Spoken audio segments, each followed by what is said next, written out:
Welcome to Harlem Speaks. My name's Ted Panken, and I and the National Jazz Museum of Harlem are very honored to have as guest this evening Bruce Lundvall, who is one of the major figures in the history of the recording industry.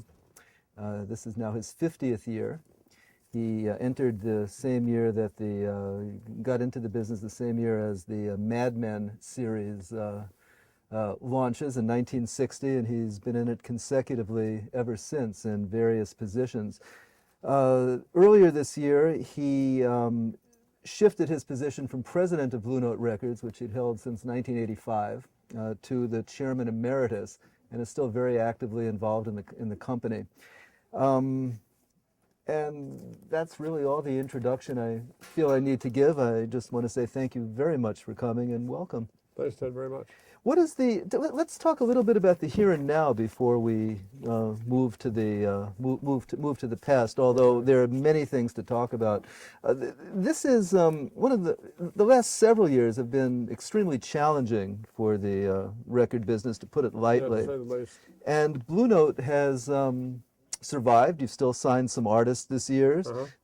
I had the honor of being able to write a piece about you last year, and at the time, I think you were getting ready to have a meeting with something like your 14th boss or 15th boss in 25 years. 16, actually, even more. I lost track. You're a survivor, but you. Yeah, I suppose so. Yeah.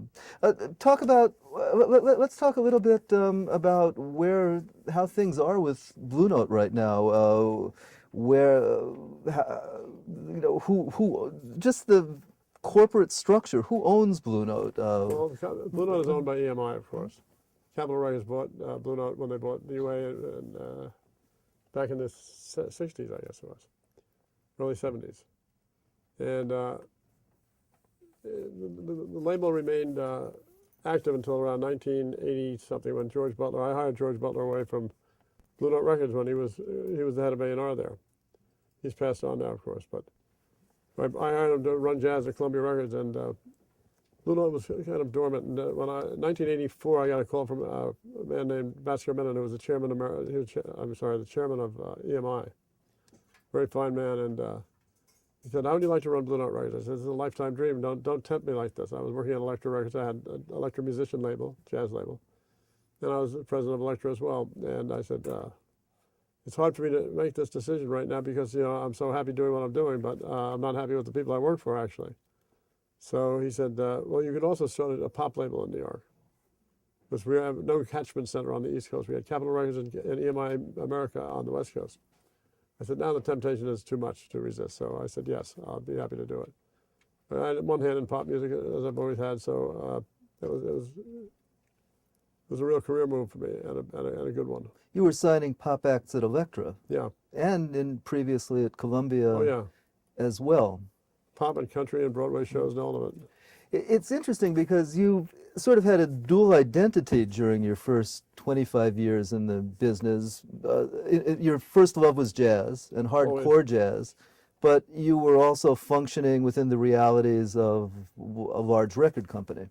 Absolutely. Talk about how that worked for you.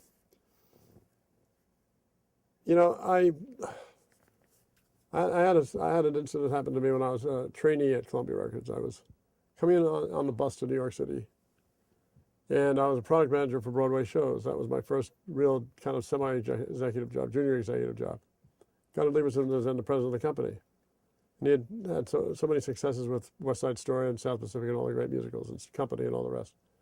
And I was coming in on the bus, and there's a fellow who I'd sit and talk with who worked for a company called Music Makers, a commercial house in New York, by the name of Tom Anthony. And during the course of one of our trips into the city, commuting into the city, he said, "My boss has written a Broadway musical based on Don Quixote. I'd love to hear it. I'm a product manager now for Broadway shows, so let me hear it." I got a call from,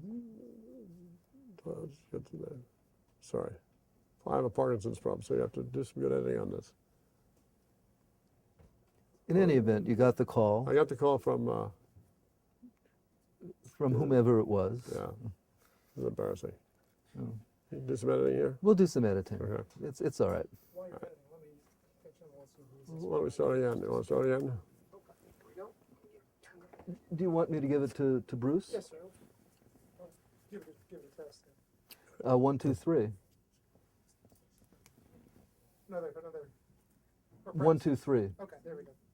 But I'm unclear. Do you want me to hold it, or do you want Bruce to hold it? Bruce can hold it. Would you like me to hold it for Bruce? Are you cool with that? I'm You cool with fine. Yeah. I'll hold my own. that? Okay.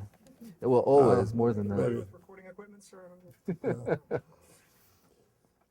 Anyway, this fellow's name was Tom Anthony. His boss was a fellow named Mitch Lee, who ran Music Makers in New York. And I got to the office, and I got a call within about an hour from Mitch Lee. He said, "You want to come over? I want to play something for you." I came over to his office, and I listened to the whole score from Man of La Mancha. And I went to Goddard Lieberson's office. I said, "Listen, this is going to be a hit. I can tell there are two major hit songs in this one anyway." And he said, "Well, let's have an audition." So we had an audition, and everyone turned it down, except me. I wrote a letter. I said, "We should do this. I think it's going to be a hit." Eventually, he told me that if it didn't go to Columbia Records, it would go to his friend Dave Kapp at Kapp Records, because they were close friends, but his first choice was to take it to Columbia. So we lost it, of course, and I got a nice letter from Goddard Lieberson, nice memo in those days, saying next time we should listen to Lundvall. I said, wait a minute, I can do something beyond just marketing stuff and so on. And that intrigued me because I wasn't really a Broadway musical fan, but then I became one, and I became involved with pop music. We all know the pop music of that era. Rock and roll was new then, still relatively new. Columbia was way behind the scene. We were not involved at all because the A&R had, I think Mitch Miller was, that didn't believe that rock and roll was good music. So there was a real tug of war between the young A&R people and the older A&R guys, who were mostly guys like Bob Mercy and people that were arrangers and so on. Bob Altshuler and then Ernie Altshuler and people like that. This is not good. No, it's fine. Well, Columbia was an MOR culture, kind of, and I think you've told me a story that Lieberson changed the culture single-handedly by organizing a concert with the band, with the rock acts. And it got to talk the about point how that where happened. I was a product manager at the time for pop music. This is a little bit later, and we had a meeting in Miami with the A&R staff and some of the product managers, and there was a huge fight between the older guys in A&R and the young guys, saying that we should be in rock and roll, and we're not, and we're very weak in this area. The old guys saying it's really not good music and so on. Let's not indulge ourselves in something that's a fad, and all this business.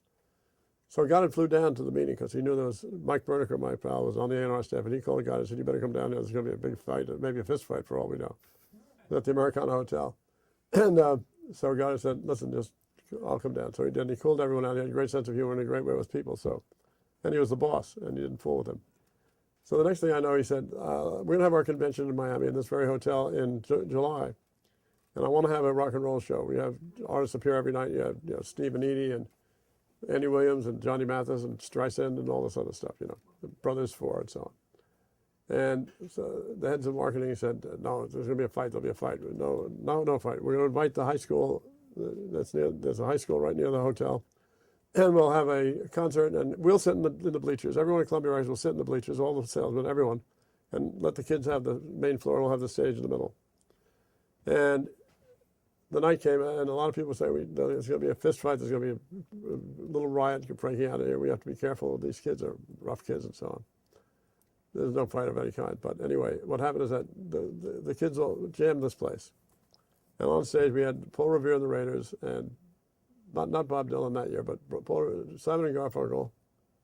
No, we had the Byrds, Paul Revere and the Raiders, and another artist. Anyway. And the kids went crazy. And standing in front of the bandstand was Goddard Lieberson wearing a safari jacket as if he was digging the music like nothing else, like he was a kid among them. Sending a signal without saying a single word that we better be in this music, because this is where the music is going, this is where the audience is. And if you don't get it, you don't have a job here. And he didn't say that. He didn't say a word. He turned the culture of the company completely around. Which leads me to a question about mentorship. Who are some of the record people from whom you drew cues as during your early years in the business? Well, first and foremost, Goddard. He was the president of the company. We were in a small building on 52nd Street and Broadway. And you could see him on the elevator every day and see him in the office and so on. And he was a very witty guy, and he was very personable. And I saw the way he operated that company. It was like a conductor conducting a symphony orchestra. He was conducting a record company. And he said he had a point of view that we should be involved in every area of music and have the best artists in each area of music, without question. So in the country area, we had Johnny Cash and Johnny Horton and all these, Marty Robbins, and the big people in that time that were important in country music. In classical music, of course, we had everyone you could think of, Ormandy and Bernstein and Glenn Gould and everyone else, Horowitz, Vladimir Horowitz, and so on.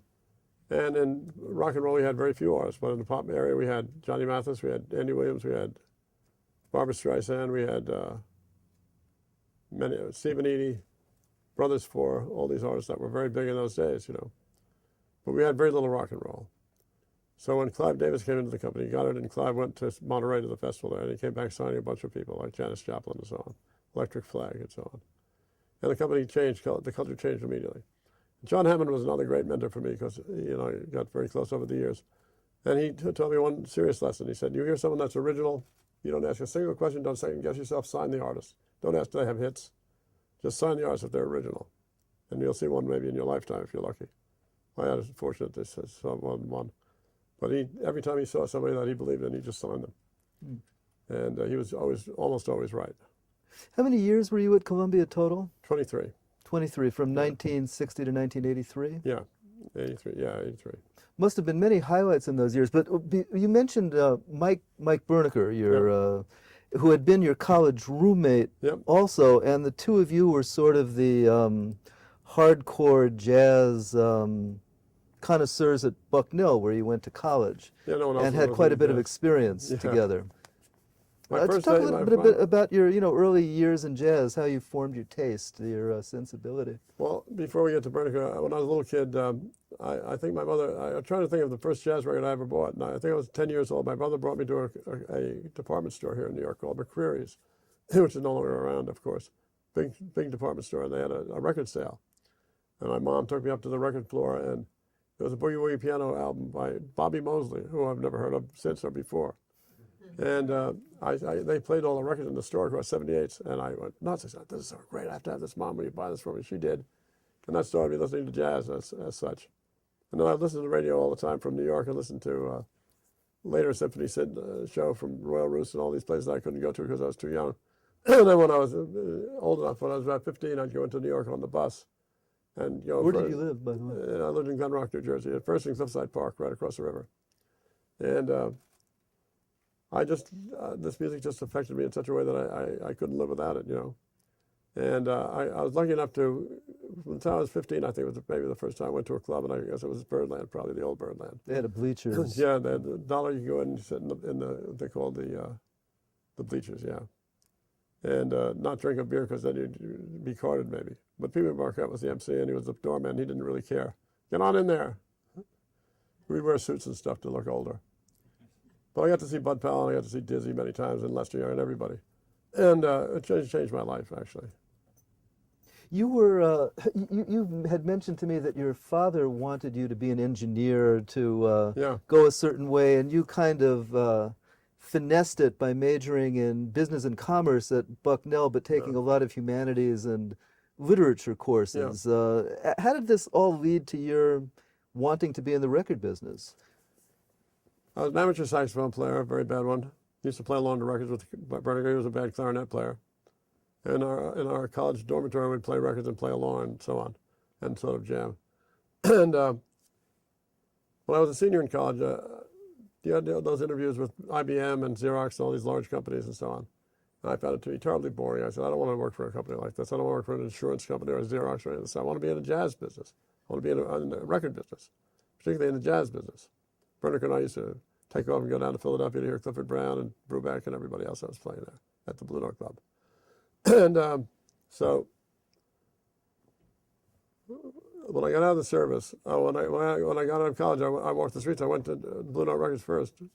I had a resume that had no information on it at all, just my college grades and so on, and my summer jobs. And I knocked on the door. I didn't even have an appointment to see him on 60 or 61st Street where the offices were. I knocked on the door. He was very gracious. Yes, who are you? I said, I'm Bruce Lundvall. I live in New Jersey, and I want to be in jazz record, but I want to work for Blue Note more than anything. That's my favorite label. He said, well, we don't have no jobs. He had a German accent. It's just thankful for me, and that's it. We even put the records in the sleeves and sent them out ourselves. And within 10 minutes, I was graciously escorted to the door, and that was the end of that. And so I went to Columbia Records, I went to Capitol, I went to RCA, all of them. No one was hiring trainees. Because, first of all, there was a mandatory draft during those days. So you had to go in the Army within a couple of years after college anyway. Sorry about the voice. So I ended up working for an advertising agency. Speaking of madmen, I saw Mad Men. I lived it for a year in the ad agency. Is it accurate? Very accurate, actually. Everyone was drunk at lunchtime. It was unbelievable. People drinking all the time, smoking cigarettes like crazy and drinking. The company changed from morning until the afternoon based on the number of martinis these people had. It was unbelievable. I couldn't afford any of that. So, but when I was in Parkdale, I did a concert with Teddy Charles and an all-star little band with Art Foreman and people like that, on my own. And I made $100 on it, and I gave it back to all the musicians. My $100, I kept $10. I gave it to them. And I so much in love with this music, and I got a nice relationship. We hung out all night talking with Art and Teddy and so on. And he called me, and I think it was May of 1958. I'm in the ad agency, and I'm not liking what I'm doing. I'm an estimator with a big, before computers, they had these big calculators. I'd put in the wrong information, and they'd spend millions of dollars with the wrong account, and so on. I got in a lot of trouble.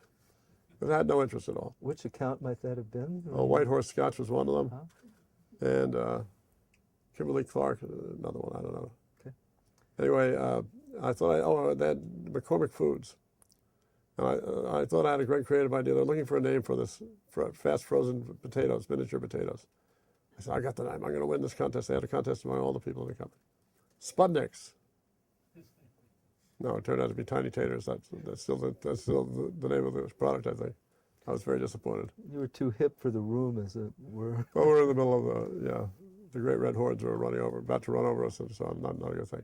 Anyway, so Teddy Charles called me and said, I'd like you to go on the road with you. What are you doing? I said, I work for an ad agency. You happy there? I said, yeah, it's okay. I don't like it that much. He said, you'd like to go on the road? Be my roadie, taking the 10 Ted out, who had made records on Atlantic. I'd love to do this. I said, the answer is yes, but I need some time. I have to get out of here and so on. I got home that night or the night after, and there was my draft notice, and that was the end of the roadie for Teddy Charles' idea. And I saw him not long ago. He didn't remember a thing about this because he's now back again playing. I saw him at Ira Gitler's house. You don't remember this? I said, I'll never forget it. He said, I don't remember it at all. Why would he? Anyway, so when I was in the Army, I went to Germany. I was in the Counterintelligence Corps, which is an accurate name for what they did. Very counterintelligent in a lot of ways. But I had a nice time because I was always hanging out in the Atlantic Club in Stuttgart and going to concerts, going to the opera, learning that area of music and having a great time. And when I got home, the day that I got home out of the service in 1960, June 1960, I got a phone call within an hour of coming back to see my family for the first time in 2 years. And it was Mike Berniker. He said, what are you going to do, man? I said, I want to be in the record business. So I'm working at Columbia Records as a trainee. I'll get you an interview. That's how it started. Yeah, dear friend, dear friend. We used to hang out all night playing music at college all the time. He was a philosophy major. He transferred to Columbia University, but we kept in touch all the time. Usually meet at Birdland or the Open Door, one of those places in New York. So, the music changed my life in so many ways. It was my only interest, my major interest in life. I love to read and everything else and those other things, but, I was not good at sports. My identity was through hearing this great music, When did you first have an opportunity to sign artists? Probably when I was in the marketing department at Columbia Records. I brought Herbie Hancock in to see Clive Davis. Herbie was on Warner Brothers, and he was not happy, and he had the M1 Dishi band. He had one album left to go on his contract, and I said, Clive, we ought to sign him now. No, Bruce, he's got one album left on his contract, let him do the album first. I said, Clive was right. I said, okay, but a year later when he had the last album out on Warner's with that band, I signed him. I was still in marketing. Clive really signed him, but I said, Clive, now's the time you got to sign him. That was it. So he and I both consider me that was my first signing. So this is after a decade working in marketing. Yeah, marketing. Yeah. What did your responsibility? Talk a little bit in 2010. Looking back 45 years, what marketing entailed at the time? How is it similar? How is it different? Well, it's entirely different now. But I created something called the product management system for Columbia Records, which is the product managers had to be musically involved, and they had to be involved with the A&R people very closely. And they were assigned to A&R people and rosters of artists so that you got to hear the music before it was even recorded, or hear the artist and hear what he's going to do. So that changed the whole face of the way product management worked. It was before that was called merchandising managers. They just did the advertising plan and the radio plan and the sales copy and so on for the salesman. That still was part of the job, and sometimes you'd even influence the A&R people to put out some records or sign some people that you liked, So, and I very early on I did the Harmony label too. That was one of the early jobs I had. That was a $1.98 label. It was competitive to the RCA. What was the name of that label? Bluebird. Bluebird was the Buck 98. Okay. So I got to go through the archives of Columbia Records and put together compilations and put together reissues, and that was great fun. I learned how to negotiate copyright rates and everything else. You didn't pay full rates then; you had half royalty rate, mechanical rate. So it was a great experience because I found out a lot about the mechanics of putting records together, and how you get and deal with these artists that were no longer around, no longer on the label. I'm sorry, I got some water. Tell me if I'm rambling too much, will you? You're doing fabulous. Not my normal voice, my mafia voice.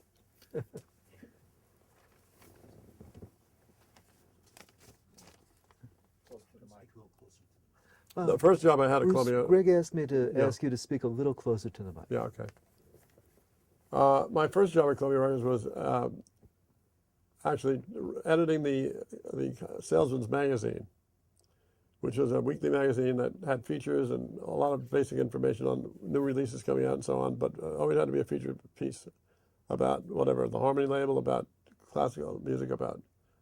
So I got me around to meet with all the people that were involved in A&R and marketing, classical people, jazz people, John Hammond, everybody else. And I had to write stories about this stuff for the salespeople. And I always missed my deadline. Usually I had a guy up in Hartford, up in Connecticut, where we had the plant in Bridgeport, who printed the magazine. I'd always be there on Friday night late saying, Charlie, can you stay through Saturday and get this out? Because it's got to be on the salesman's desk by Monday. And he always did. And it was a great experience. It was a tiring experience, because it was a weekly deadline, and there was also a newsletter that had to go out every week to the sales managers. Gave me a lot of experience meeting and knowing the people in the distribution area and the salesmen and so on, which is something I wouldn't have gotten a chance to do otherwise. One thing I regret is I never worked for a retail record store. Spent a lot of time in them. They don't exist anymore, I guess, but do they? There are few, very few. J&R, New York. I know. But you live your life you live in the record store for hours and hours and buy things you weren't even intending to buy. It was great. I miss it so much. I right up until the last stores closed around here. Me too. Yeah, that's another part of this interview later, I suppose. But so it was a great experience because I was surrounded by really wonderful people. Some of the people at Columbia Records in those days were geniuses in their own right. John Hammond for sure. George Avakian was there. In the art department, we had Bob Cato, one of the great art directors, and Reed Miles actually worked there. And this is a true story. Reed Miles, who had done much all the of Blue Note covers, all the Bauhaus type covers for Blue Note. Actually took a job in the art department at Columbia Records, and Goddard Lieberson said, "Listen, your work is so fine at Blue Note that I want you to continue doing that. It's okay to moonlight." Now, no one ever heard of a senior executive president of a company saying you can moonlight and take money on the side from another record company. But Goddard saw the wisdom of it. So I got to know Reed at that point. And Skylar Chapin was head of the classical department, a brilliant guy. He also ran the Metropolitan Opera for a while. Was the cultural chairman of the city of New York. And a very, very brilliant man. And there are people like that on staff all over the place. Bobby Scott was another guy who ran A&R for 5 minutes. He was a very volatile individual, drank a lot, and got in a lot of trouble. But he was a fabulous, brilliant man. One of my favorite artists, too, by the way. The world has forgotten Bobby Scott. They should not. Huh. Well, it's interesting how the culture of America changed so drastically during the decade of the 60s, but the way this affected, I guess, the life in a corporate culture like Columbia. It was a drastically different thing in 1960 vis-a-vis 1970 or 71 when you tried to bring Herbie Hancock to Clive Davis. And I'm wondering if I don't know, maybe that's a bit too general of a question. I guess I'd like to ask you two things. First, describe the evolution of jazz culture at Columbia from when you arrived there to when you started signing artists. And perhaps you could give us little portraits of John Hammond, or you've already told a story of Goddard Lieberson, but some of the people that you mentioned. Well, when I came to Columbia Records, jazz was important. And Miles Davis was on the label. Monk was coming to the label. He came in the early 60s. Ellington was on the label. Benny Goodman was on the label. Brubeck, too? Brubeck was on the label, yes, indeed. And so they had a lot of success with jazz. Commercial success as well as critical acclaim for a lot of the records they were putting out. Of course, my favorite music, and I had the opportunity to work with Tio a lot, Tio Macero. And he'd always invite me to sessions. So we'd go up to the studio on 52nd Street up near Madison Avenue, or down to the church on 30th Street, and watch the Ellington band, record. I met Strayhorn and Ellington and all the rest of them, I went to see Monk, he was my idol. He never showed up at the session. Every time Tio would say, Mark's coming this afternoon to record. I'd go to the studio. Oh, he's not here, but maybe tomorrow. And tomorrow came and I'd go again. No Monk. No Monk. So I actually never met Monk while I was there. Later I did, and before. But, and Miles and I had a nice relationship too. I signed his last contract at Columbia later. That's another story. But John Hammond was a guy that, he was sort of a magical man. He was a patrician guy, very wealthy man, wealthy family, I should say. He himself did not have very great wealth. He wasn't paid a lot of money, as I understand it, by Columbia. But when you think of the artists that he signed, going back to Billie Holiday, Bessie Smith, Pete Seeger, Aretha Franklin, Bruce Springsteen, Bob Dylan, George Benson, and Stevie Ray Vaughan, and the list goes on and on and on. And he was one that really I became close to. I loved to just listen to him telling stories about this music, We became good friends. And he taught me more than almost anyone else, I think, as a motivating force. He said, the original artist is the one you have to get. And he was so right about that, and I never forgot that. So, the idea of listening to a hit and saying, I signed the artist because there's a hit there, that may be a very short-term gain. There may not be any artist behind it. We saw that many times. And there were a lot of other people there. Berniker was doing a lot of jazz records. When I came there, he was actually doing for Epic. He was recording Dave Bailey and people like that. And Tubby Hayes, one record with Tubby. And Curtis Fuller, people like that. Made some nice jazz records. I think should be reissued if they're not already. And what happened was that Goddard, major thing with my friend Mike Berniker was that Goddard Lieberson had signed I Can Get It For You Wholesale, the Broadway show that had an ingenue named Barbra Streisand in it. And he signed Barbra Streisand as well. And none of the A&R guys wanted to produce it. They said, oh, she's a Broadway diva kind of thing. She's going to be a cute kid and all that stuff, but she's not great. No, I don't want to produce her. And all the A&R guys passed except for Mike. He raised his hand. Mike Berniker producing this Barbra Streisand was an unknown kid. First record, My Name Was Barbara. Huge, huge success. People, all those albums, he did all those. And he had such a success that he left the company. He was hired by Dave Kapp to go to Kapp Records. And they spent some years there. Came back to Columbia. I brought him back to Columbia Records later when I was in a position to do so.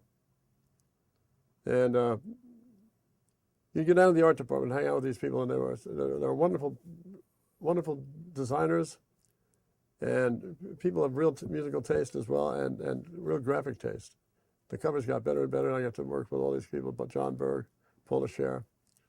Some people, Paul Descher is now a major designer, one of the best in the country. And so it was that kind of a culture. It was like an extended family for me. It was exciting to go to work every day. When I finally drove in, I had the money to drive a car and park in a parking lot. Before that was the bus, and then walking. I couldn't wait to get to the company. It was on 799 7th Avenue, the corner of 52nd and 7th Ave. And this was before Black Rock. And if you're lucky, Goddard would be getting on the elevator. And this is a true story. One day, Goddard got on the elevator, and I was with him. And there were a lot of people on the elevator. And people got off the elevator. They turned to Goddard and said, "Have a nice day, Goddard." "Thank you." 4th floor, "Have a nice day, Goddard." 5th floor, "Have a nice day, Goddard." Probably the 6th floor was his executive floor. "Goddard, have a nice day." He said, "I have other plans." It's a good way you can use that. Talk a little bit about Clive Davis's impact on the company and your own dealings with him. I'll let you take it, and if I have something to add, I will. Clive was a perfectionist. He had a very large ego, but he was a very bright man, very brilliant guy. And I guess he assumed that he was a music guy. I don't think he could keep time, but that's okay. but he knew how to sign people. And God had brought him up to the Monterey Jazz Festival at the right time when he came back with Electric Flag and who else? Big Brother and the Holding Company and Janis Joplin, people like that. And he built that culture of the company. He really did, because all the resistance had to fade away at that point. Bob Dylan was already there selling a lot of records. And he attached himself to that culture, but he had a broad enough taste. He signed Neil Diamond as well, and did very, very well with Streisand, and he signed some jazz artists as well. I convinced him to sign Bill Evans. We had a couple of albums with Bill. And Mingus he signed. I don't know if he signed, but allowed to be signed anyway. And I was his marketing guy. And I was head of merchandising for the company, and I was in Montreux, not at the Jazz Festival, but at a Billboard conference over there, and Clive was there. And Clive came running out of his hotel one afternoon. He said, "Bruce, I want to talk to you for a minute." In the middle of the street in Montreux, he says, "Oh, you're my new head of marketing." What? That's how I got the marketing job, the head of marketing for Columbia Records, for CBS Records, all the labels, which is quite an honor. But that's the way he was, you know. No advance notice. Impulsive. Very impulsive. But yeah, and you could never really argue with Clive in front of other people. Ever, that would be a no-no. That would cost you your job at times. Come close to it anyway. Hmm. But if you wanted to disagree with him, you do it privately in his office, or you call him at night. And many times I'd call him from home. Say, "I don't think this is a good idea, Clive. I think we should do this." And sometimes he would agree, every once in a long while. But he believed in a high standard of excellence on everything that we did. And sometimes he went out of the way to do things that were a little bit extreme. We had a series of concerts in the Amundsen Theater in L.A. A jazz night, a rock and roll night. Every night a different thing with major artists on the label. Cost the company a fortune, I'm sure. But he wanted to show that we were a diversified label and we're great creatively as well as commercially strong. And lots of other things I could tell you, but he's a mentor of mine too, certainly in every respect. Now, you started in the record business during the years of Mad Men, and the Clive Davis years are the years that Frederick Dannon describes in Hitmen. Yeah. When the, I guess, executives in record companies took well, I don't know, perhaps a much more, I'm trying to think of a proper adjective for the role that they took in exerting their will upon the company, personal behavior, things like this. I mean, what was it like in Columbia? Is the book accurate in its description of behavior? Well, I'll tell you, I came into work one day with a fellow named Tony Rubino, who was a neighbor of mine, and he handled the marketing budgets and so on. And he and another fellow named Dave Wintrow, who was the head of artist relations, always carried a gun and a lot of money. Clive said, "He's got to work for you." I said, "No, he works for you and not work for me, please." No, that's all it show. That's him. He's just a child, you know, but he's fine. And we came into work one day, and Tony was in the next office to mine, and he couldn't open the door with his key. I said, "Well, come on, we'll have some coffee, and I'll find out. We'll get the super to open the door for you, you know." And he's sitting there, we're drinking coffee, and Clive calls. He said, "Are you alone?" I said, "No." "Is Tony Rubino with you?" "Yes."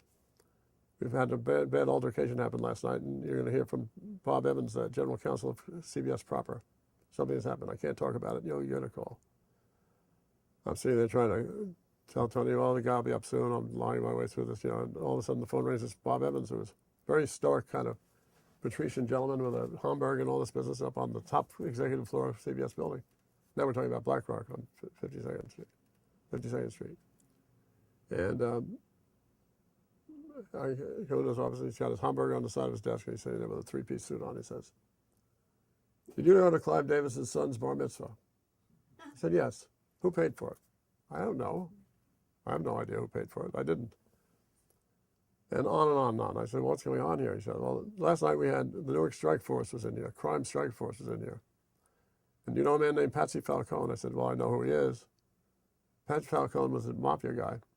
He was managing Lynn Anderson and O.C. Smith. O.C. had gambling debts, apparently. He had to do free shows over in Vegas, and that was his job. I guess. Anyway, it was a guy I didn't spend much time with, but he was always hanging around with Rubino and Dave Wintrow. It was a very sad thing, because what happened is that Falcone had set up a fake trucking company over in Newark. and send invoices in, and Dave Winchell would sign off on the invoice, and Tony Rubino would cash the invoices for money. There's a lot of cash floating around the company. No one knows who used it, so that started a major investigation, terrible investigation, involving everyone, including myself. And attorneys going through our files, taking out memos and all this business. In front of a grand jury, they assigned criminal attorneys to every one of us. It was a very rough time. Went on for a year and a half. No one was found to be guilty. Clive had to plead nolo contendere, and it was ushered out of the company. It was a sad moment. Which was essentially, I think, what he was involved with a simple malfeasance, not of a major order. He's been exonerated long since, but that was a long time ago. But boy, I'll tell you, it was a tough time for all of us. What year was that? 1972, 73. And about 3 years later, you're in a position to sign Dexter Gordon to Columbia. Yeah. Talk about... Well, during that period, they trusted no one in the record company, so they brought in a man from CBS proper, from the television division, named Erwin Singlestein.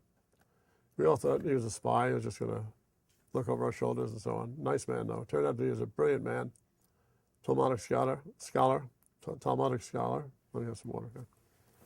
And a lovely, lovely human being who loved all the people in the record company, as it turned out. In the first year, he fell in love with everybody. He said, these guys are not criminals, for God's sake. And they're all going in front of a grand jury. So one day, and they brought Goddard back. Also, he was in the film division. They had started to film CBS films. They brought him back into the record division to bring class and integrity back to the record label. We were all in the newspapers every day. So one day, Goddard comes by my office. He said, Bruce, we have to go upstairs. Arthur Taylor, the president of CBS proper, worked for Paley directly. Brash, young, brilliant young guy, and he wants to meet with us, Erwin and you and I. I was heading up marketing, because no one else knew anything about marketing. That's what I was doing, and when Clive was involved in this. And I was trusted to a degree, apparently, to handle the budgets and all that stuff. And we go upstairs to Arthur Taylor's office, and he says, we've gotten some very bad news from our people over in Newark. We had some spies over there getting the lowdown on what was going on in the courthouse. And he said, I want you to fire every one of the executives at Columbia Records, all of them. Get rid of them. Get rid of them. But Erwin stood over his desk. This man was a chubby man, chain-smoking guy, brilliant guy, but not a forceful man in a way. But he stood over Goddard's desk. He said, my parents came to this country because you were innocent until proven guilty, not the reverse. If you think you're going to fire any of these people, you're going to go fuck yourself. And I said, and I agree. I agree. And Goddard backed him up, and and he said, okay, I'll tell you what, I could fire for that, but I'm not going to do it. I'll tell you what. Well, anything happens from this point forward, then you're going to have to do it. I'm sorry, but you find out anything's wrong with these people, they do anything incorrect or anything illegal, they're out. Don't worry, these people are good people. They're all family men. They've done nothing wrong, and it was true. So maybe somebody cheated on their expense account by $100 or something like that. It was about the worst it got, But we were all in front of a grand jury about every 2 weeks. It was unbelievable, including a lot of the artists. Andy Williams was over there, and everybody was over there, looking for payola, looking for drugs, looking for everything else. It was a very, very rough time. I'll tell you, it was the worst time I've had in my life, ever. And we got through it. We got through it. They made me, Erwin promoted me to general manager of the Columbia label. That's when I first started officially signing artists.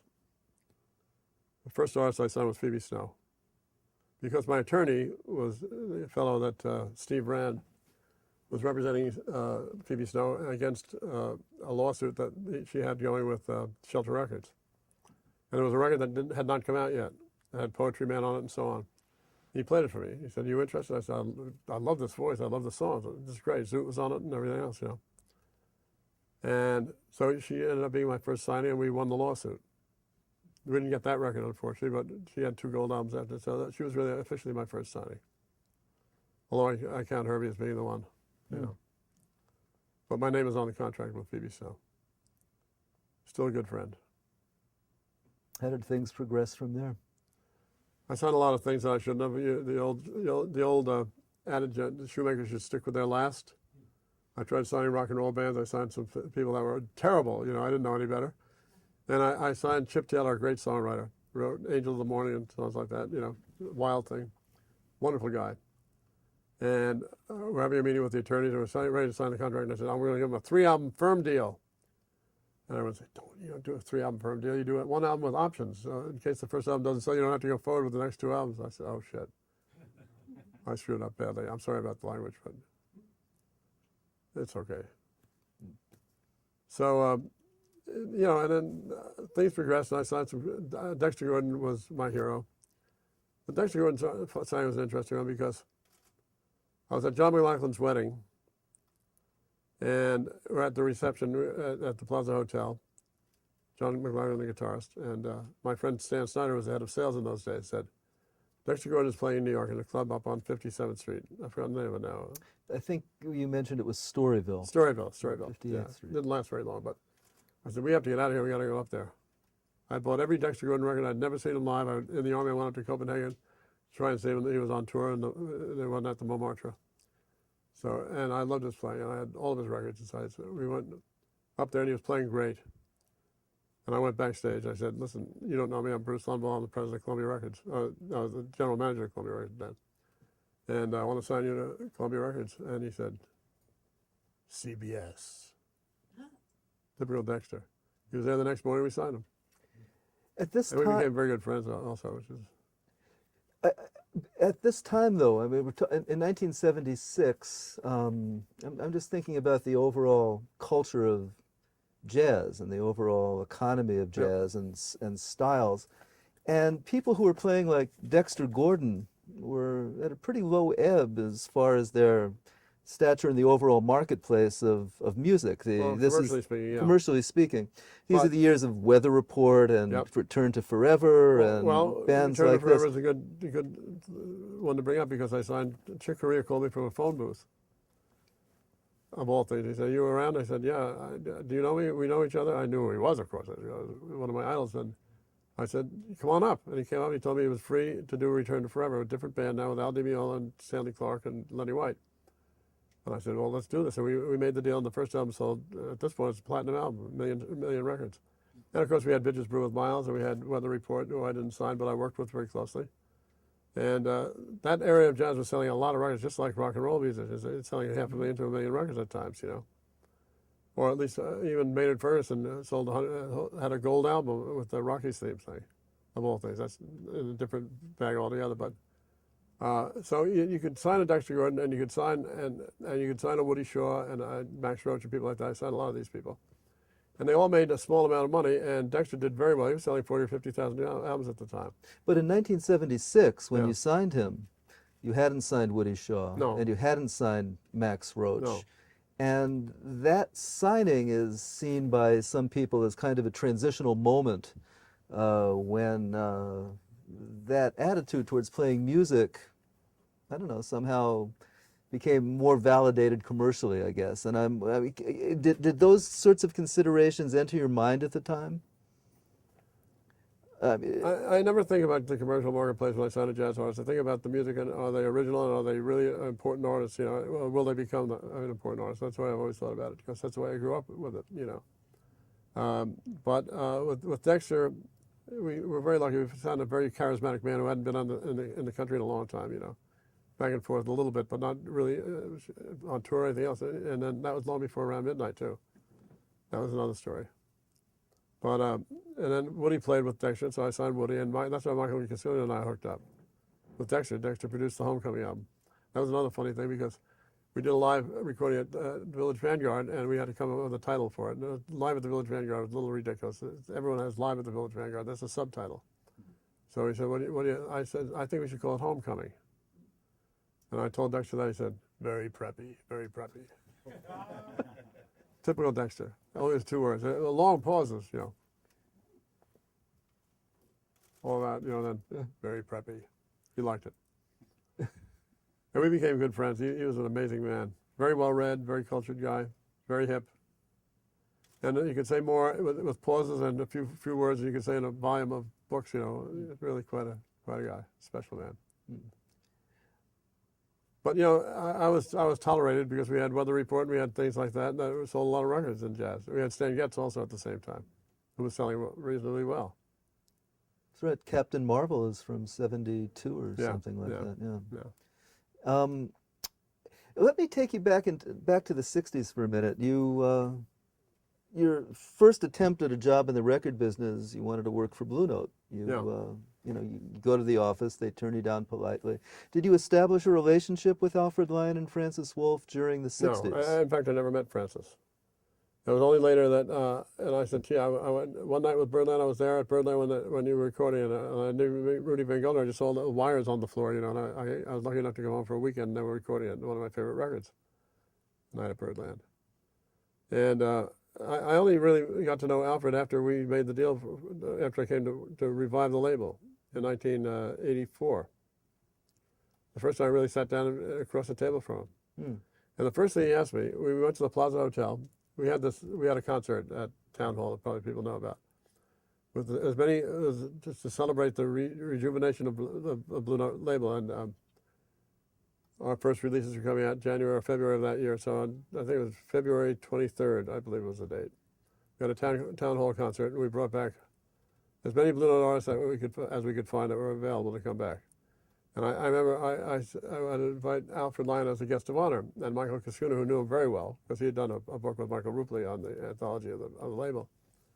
Michael said, he'll never come. Ruth will never let him come. His wife, you know, he's got a heart problem, and she wants him away from that kind of music, and he's not going to come.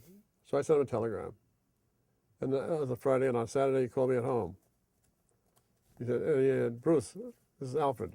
Yeah, Alfred. Some weak voice, but German accent there. I said, really, Alfred? I said, yeah, just Alfred. And he said, I will be there. Ruth and I will be there. You're a guest of honor, of course. You have to be there. He said, you have a pencil out there, a piece of paper? I said, yes. Tenor saxophone. You have to have Dexter, Hank Mobley, this one. He mentioned all the tenor players, all the alto players, all the piano players, all the bass players. You have to have all these people. I said, I can't have 200 people, you know. But we got as many as we can. So we did. We had a lot of people. We had Herbie and Dexter, and not Dexter. We had Herbie with Freddie Hubbard, Ron Carter, Tony Williams. And we had Lou Donaldson, we had Stanley Turrentine, we had Jimmy Smith, we had new signings, Stanley Jordan and Michelle Petrucciani. Jackie McLean Jackie was McLean on that was concert. on, yeah. Bobby Hutcherson. Bobby Hutcherson, Woody Shaw. Cecil Taylor. Cecil Taylor did a number, yeah, and more. And we recorded and videotaped the entire thing. And one regret I had is that Mobley wanted to play, but he was not well, and he couldn't play. He was there. And one of my favorite tenor players couldn't play anymore. But and that was sort of the launching of the label. And where were we? Well, I'd like to talk more about Blue Note in the second half of the conversation. Okay. Yeah. And I'd like to step back into the 60s and but I would like to talk about your sense of Blue Note in the 60s and the impact of music outside of your professional responsibilities on, I guess, perhaps how it, you know, affected the decisions you made once you were in a position to sign artists. Were you going to clubs in New York in the 60s? Were you keeping on top of the music the scene? time that I wasn't going to clubs that much because I had little kids growing up and so on, so I was, whenever I could, I would go. But I was aware of what was going on pretty much, but not as actively as I am today. I go to clubs 2 or 3 times a week today, but in those days, with little kids at home, didn't do it. But still my favorite music. I'd buy every record I could buy, you know, and listen to everything. And the fusion thing became very, very big, of course. And that bothered me because I didn't like the music that much. But you had to sign some people. We had Bitches Brewers, the album that really broke a lot of ground for all that stuff. How did you like Miles's transition personally? Well, I didn't. I love Miles. I got to spend a lot of time working with Miles. And that album was a groundbreaking album. You hear it for the first time, it was amazing. So I dug it. And we had Freddie Hubbard and Weather Report doing that kind of, some kind of fusion music. John McLaughlin with Mojave Orchestra and all that. All in Columbia. All in Columbia, yeah. George Duke on Epic. So it was a good time commercially for the music, and it allowed me to sign some of the people I really loved that were straight ahead players. And on that basis, it was not only Dexter was Stan Getz I signed, and Woody Shaw, Max Roach, Arthur Blythe, McCoy Tyner, a few others, I guess. Before Blue Note, though, and after Columbia, you have a couple of years running Elektra, which was a very interesting label, and perhaps we can spend the rest of this section of the conversation talking about your years at Elektra, Sure. how it happened, the corporate culture, Yeah. and leading up to the momentous phone call where you had the invitation Yeah. to run Blue Note, to revive Blue Note. Should we start? Start. Oh, okay, we're rolling. Well, it was now, I was the president of CBS Records there for a period of about 6 years. And while it gave you a very inflated ego, after a while, it was also a very ominous kind of thing because so much infighting going on, so much politics in the company. Everyone vying for another position and backstabbing and everything else. I got really tired of it. And half of my job was being an umpire, you know, among people that were fighting with each other. And Joe Smith, who was my friend at Elektra Records at the time, we were on the Country Music Association board, which is part of my job.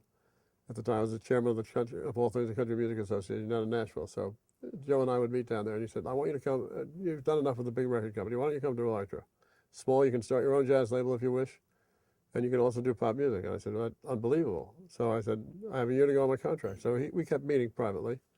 And when the day came, I said to Yetnikoff, who was my boss, Walter Yetnikoff, I said, Walter, I'm leaving. You have a new contract being prepared. No, I'm leaving. I'm not happy here. And I told you that a year ago. It's overbearing. There's too much pressure here all the time. Everything. I was running everything: classics, jazz, pop music, epic, all the custom labels, Philadelphia International, all those things reported ultimately to me, and the sales department and everything else. So it got to be really too much. So he said, I don't want you to leave. I said, well, I want to leave. I'm going to leave. And my contract is up, and that's it. I'm going to Elektra. I've been talking with Joe Smith. He's given me a nice deal. I'm going to do something smaller, but something I can feel more satisfaction doing. I can concentrate my energies in areas that are more creative and more interesting to me. So I did, and I started a label called Elektra Musician, which was odd because the name musician was never used as a label. I said, well, I want this to, the name musician should infer one thing. It's all kinds of jazz. All kinds of jazz. It's the musician's point of view, not my point of view.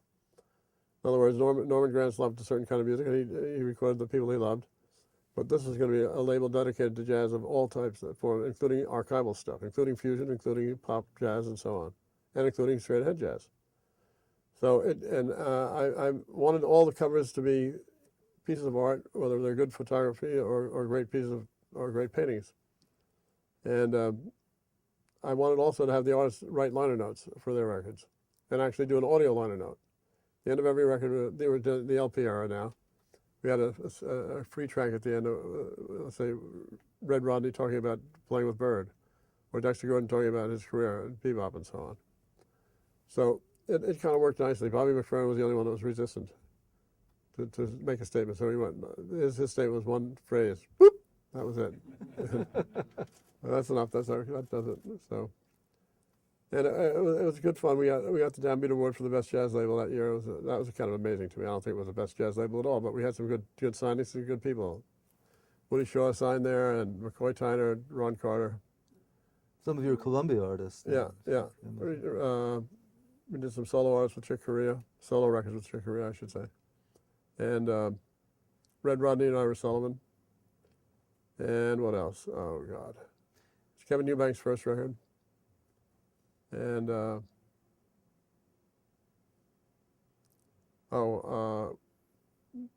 Records group, what was it? Oh, Steps Ahead, which was called Steps in Japan. And they had a huge success in Japan.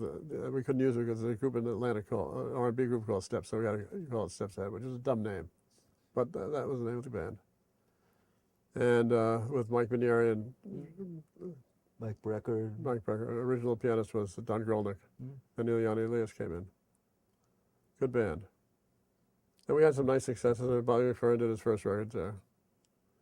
Which was funny because Bobby's first record sold about 100,000. Everyone said, this is amazing. For a little jazz label, he sold 100,000 of Bobby McFerrin's first record. He did Moon Dance and things like that. Do it with Phoebe Snow, some vocal things with lyrics. So then he comes into my office to talk about his next album, and he comes in and he said, I have to do an album of just myself, no band, no words, just improvising and live from Germany, a concert he had in Germany. I said, well, no, let's do that later. Let's not do that now. So you just had a big success. Let's follow it with another kind of record that'll have some commercial heft, with songs and so on. No, I can't. He said, I have to do this. And I said, why? He said, God wants me to do it. So I can't argue with God. So that became the album called The Voice, which got amazing reviews and so on. It's a record you can't listen to very often because there's too much of that for 60 minutes or so. Mm. But it was quite a surprise. Well, another thing you did on Elektra was, or I think it was you who did it on Elektra, was issue archival recordings Yeah. for the first time that hadn't been heard. Yeah. So Bill kind of Potts down in Washington, the arranger. Charlie Parker with the Charlie orchestra. Parker with the orchestra band in Washington, a very good band that was assembled in Washington called the Orchestra. And a lot of the best players from the Washington, Baltimore area played in the band, and Bill Potts was the arranger and the pianist on a lot of the stuff. And he had an archive of stuff, including a night when Bird came down. Unrehearsed, he walked around the bandstand with his plastic alto sax, and he played tunes they had never played before. And just nailed it. And he was right into the microphone. So I played it for Gil Evans in my office when he was living in. He said, "Bird is alive. He's in the room. He's in the room." It was that. He was so closely mic'd to playing it right into the mic, and the band was in the background. Kind of a great record. You had done that at Columbia too, I believe, Yeah. in the latter '70s with Dizzy Gillespie at Birdland and the famous we thing did with Fats Navarro and Bud a Powell. lot of radio tapes from who was the guy that did all the radio taping at the time?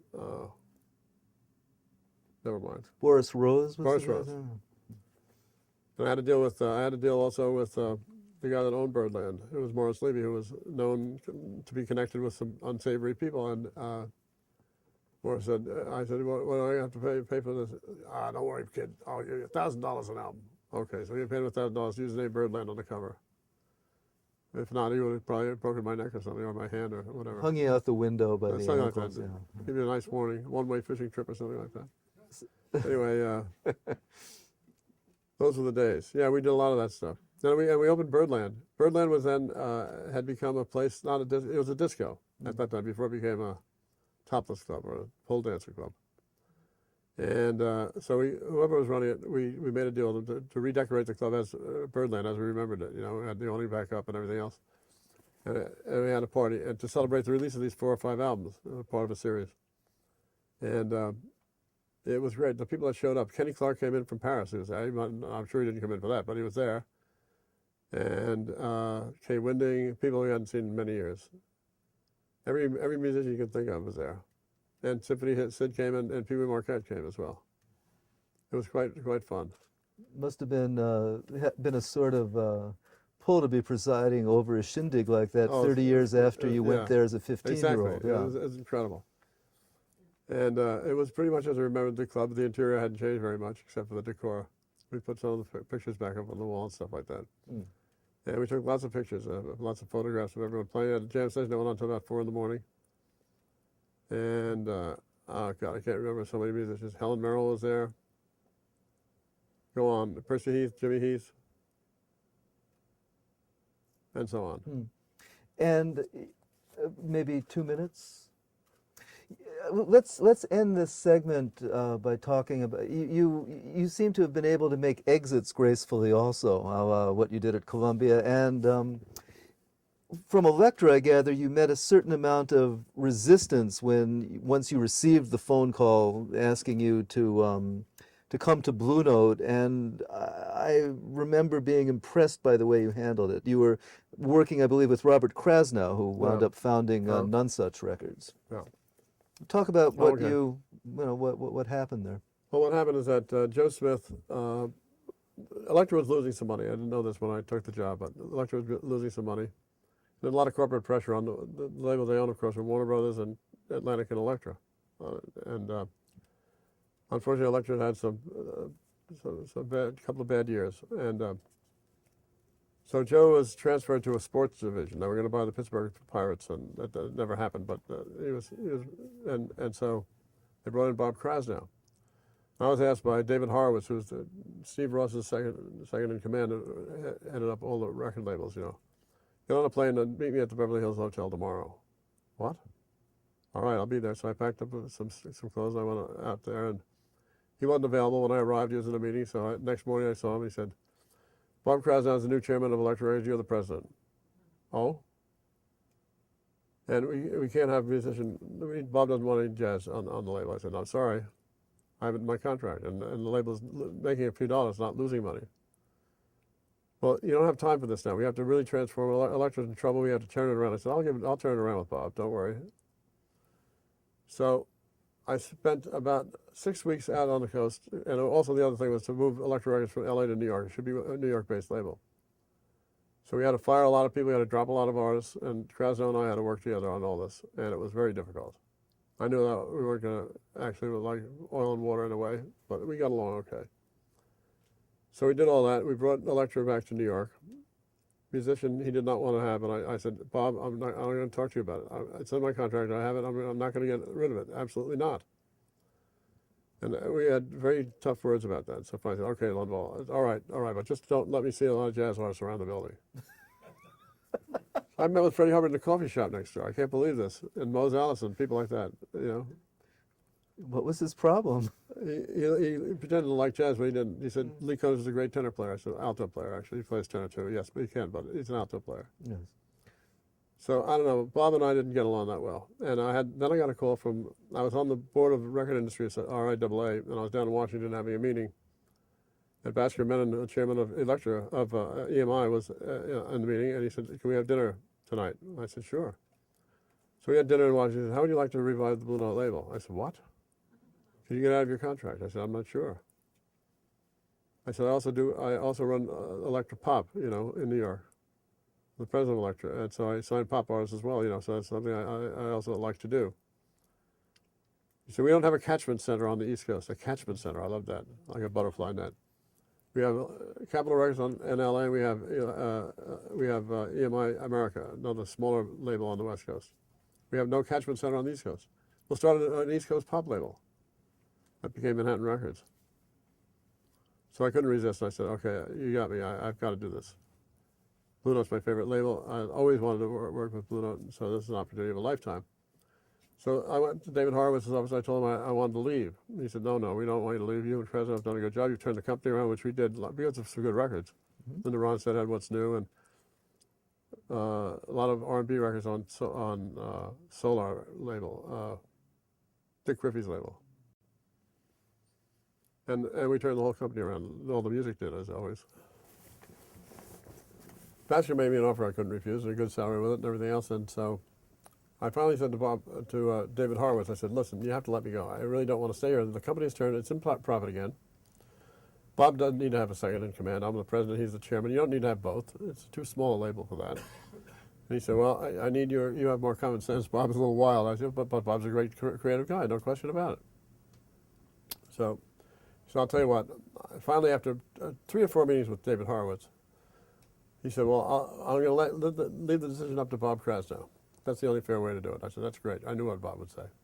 Bob, and I went to Bob's office and said, Bob, I have an opportunity. Good, go, congratulations, congratulations. Did Horowitz know that he would say that, do you think? No, I don't know. Maybe he didn't, I'm not sure. But anyway, right away I knew what he was going to say. Oh man, that's great for you, that's great, man. And they had a farewell party that evening. So like Boss Tweed said, I seen my opportunities and I took them, right. as it were. But the funny thing is that there's a little nice farewell party actually. A guy named Bill Berger was the head of International there. He's still around, I think. Very good sense of humor. So, well, you know, Lundvall would have Diane as secretary for many years. Diane Nixon is a wonderful woman who passed away, but she was my assistant, and Berger told it this way. He said, well, I've got Michael Jackson on line number 1, Bruce, and I've got Dexter Gordon on line number 2. Hi, Dexter! I think that's a good place to end the first part of the interview. We'll pick it up in 5 minutes, 10 minutes for part 2 with Bruce Lundvall. Right. Thank you.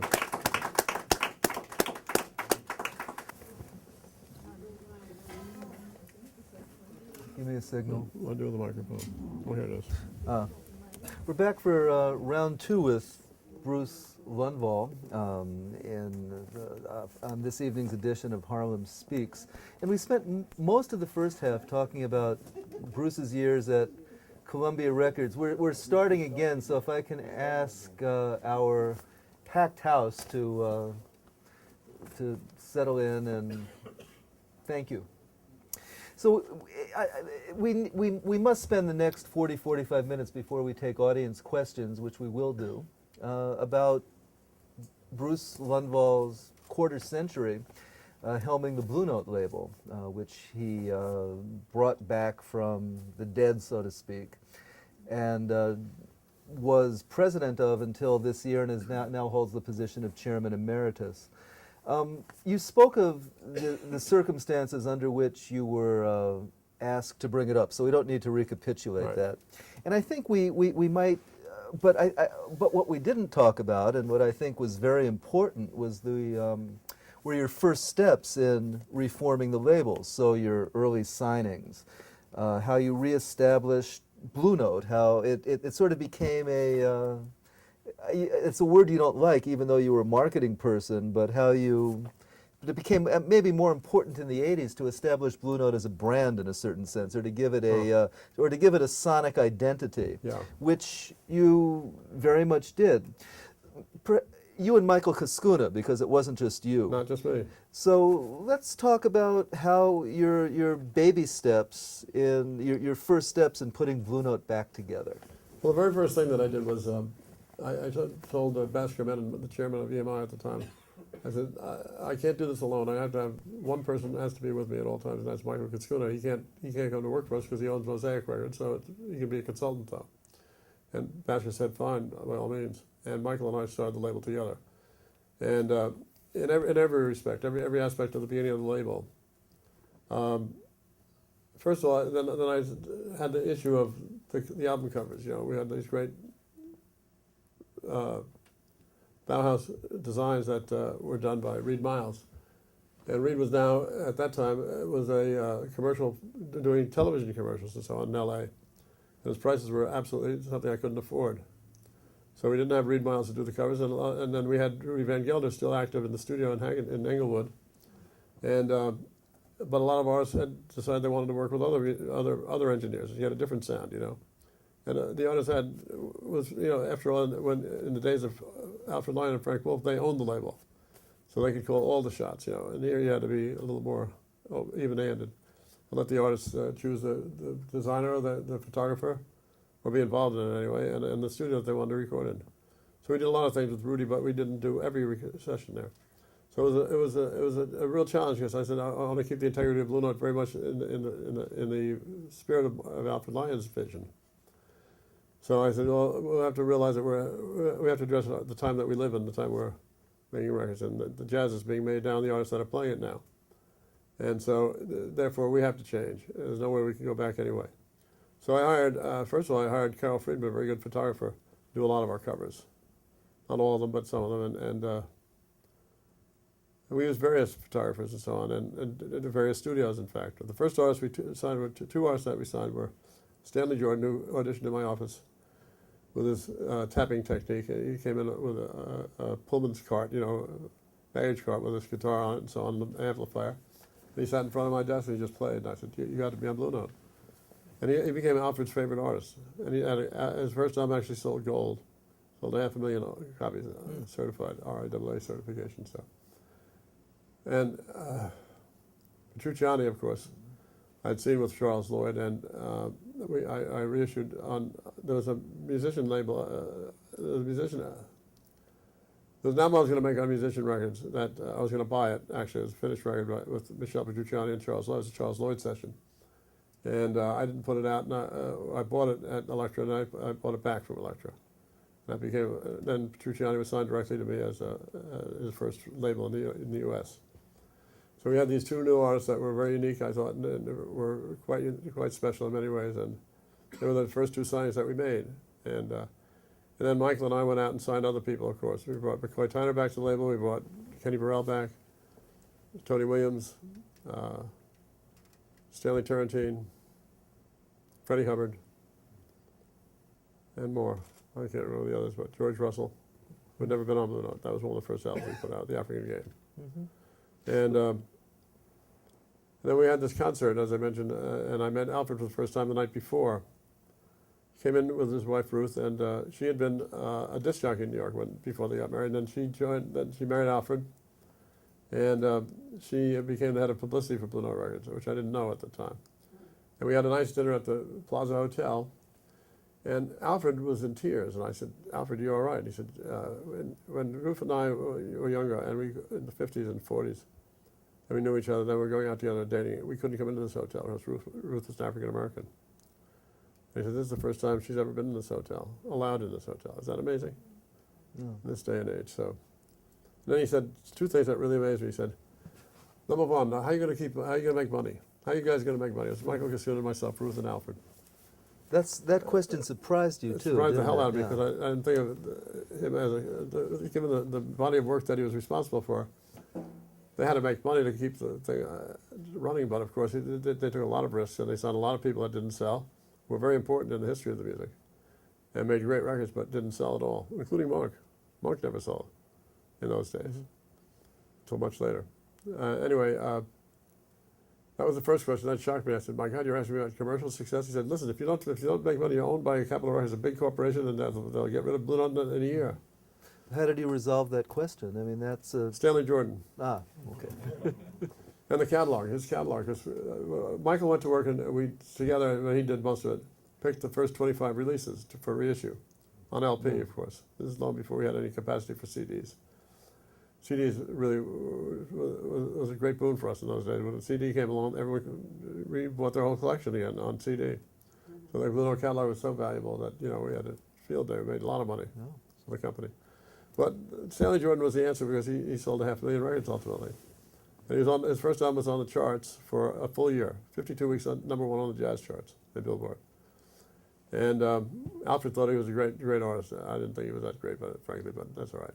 Anyway, I had Al Di Meola produce the record because Al said, he makes too many mistakes, man, with that technique. You have to have another guitarist, whether it's me or doing a second album, have a guitarist do it, whether it's me or somebody else, but make sure you do because that technique is too precious and too difficult to execute. So you need to have a guitarist that knows how to play the guitar, so to show him where he's made a mistake and so. But Stanley was a great guy and a wonderful boon for the label in the beginning. And the other question he asked is, I wonder how far out you guys will go. We did Cecil Taylor, we did Ornette Coleman, we did Andrew Hill. Andrew Hill. And so I think he was exonerated with that. We were exonerated because we signed Don Pullen and George Adams as one example, and George Russell's first album and so on. Were very contemporary records anyway. And now we continue to do that without fear. But in those days, you're working for a corporation, so you had to make money. And that was the beginning of Blue Note. And Michael and I would go out and sign the artists. He would put together all the reissues. We did LPs on high-quality vinyl, extra heavy vinyl, and high-quality pressings. And slowly but surely, we brought back the label. You were a marketing guy. You started off as one, and you did two events: the Town Hall concert and Mount Fuji, that's as Blue Note events. That seemed to me, in retrospect, really made a splash and imprinted I guess maybe on the broader consciousness that the label was back and back to stay. I don't know, but how did you use that background in the decisions you made in the early years of Blue Note? Well, again, a balancing of signings of people that were a little more commercial and those that were more serious, or less commercial, I should say. But also, the Mount Fuji Festival is something that I didn't know Hitoshi Namakata, who ran Blue Note in Japan. He was an executive in Japan. Michael Cassuto became his mentor for many years. He was the least Japanese guy I knew, slouching and smoking cigarettes left and right, like all Japanese people do, but using American phrases all the time, wearing American clothes all the time. He was a very hip guy, great guy. And he conceived of the Mount Fuji Festival, not us. But we all sat together with this gentleman, Mr. Hiro, from Nippon Television in Japan, and they wanted to do a festival of 3 nights and 3 days, 3 nights and 3 days at the base of Mount Fuji at Lake Yamanaka. Beautiful setting with the Mount Fuji in the background, this beautiful lake, and the hotels on the other side of the lake, and everyone stayed at the hotel and came across on boats and performed. They built a huge stage, the size of Woodstock, and had a 7-camera shoot. And we had 3 concerts in the daytime. Then we had a smaller stage at the hotel for jam sessions at night. We filmed all of it. And Alfred Lyon attended, was invited as a guest of honor, and he had never been to Japan. And when he was introduced on the second day of the festival, there were maybe 20,000 people in the audience, a very large audience. They gave him a 5-minute standing ovation, and he was in tears just standing there. He said, I've never been to Japan, and here, decades after I started this label, He was saluting my work, my life's work. He was so taken with it. Mm. He had a heart issue, so we had a doctor with him at all times. He had to have oxygen very often. He passed away after that, 6 months afterward. But he became our spiritual godfather of the label. Every step of the way, we were on the phone with Alfred. And it was like reborn. It was like a new life for him. Because he was ill, and Ruth did not want to see him out and hanging out with the jazz musicians as he had done all of his life, you know. And at Mount Fuji, at the town hall thing, the day before all the musicians were rehearsing, he came with his little camera. And he had, reunions with Art Blakey and Freddie Hubbard and Chick and, not Chick, but Herbie Hancock and all the others. It was a beautiful thing to see. They renewed acquaintances, and Alfred became very much involved, and when Michael produced the album of Joe Henderson at the Vanguard, he and Stanley Crouch produced it. Alfred says, "This is the best record in the history of Blue Note. No record is better than this record." Wow. I said, "That's quite a compliment. You made so many great records. Are you kidding?" So I think it's a great record too, but my Lord, no, this is the best record ever made. That was quite a compliment to Michael and to Stanley. And he said, and you should call it State of the Bass. He loved Ron Carter's playing on it as well. State of the Drums, It was too. called State of the Tenor was the title of the album. Yes. So that was that. Was there anyone in those first 5 years that you wanted to sign but couldn't? Horace Silver and Art Blakey. I was going to ask you about Art Blakey. Yeah. Because Well, the Jazz Messengers were resurgent in the 80s. I know. Art wanted to be paid cash, and I couldn't. It was as simple as that. I have to be paid cash. I don't pay taxes or anything. All right, please, we can't do this. It's a corporation here. We can't. That was the end of that.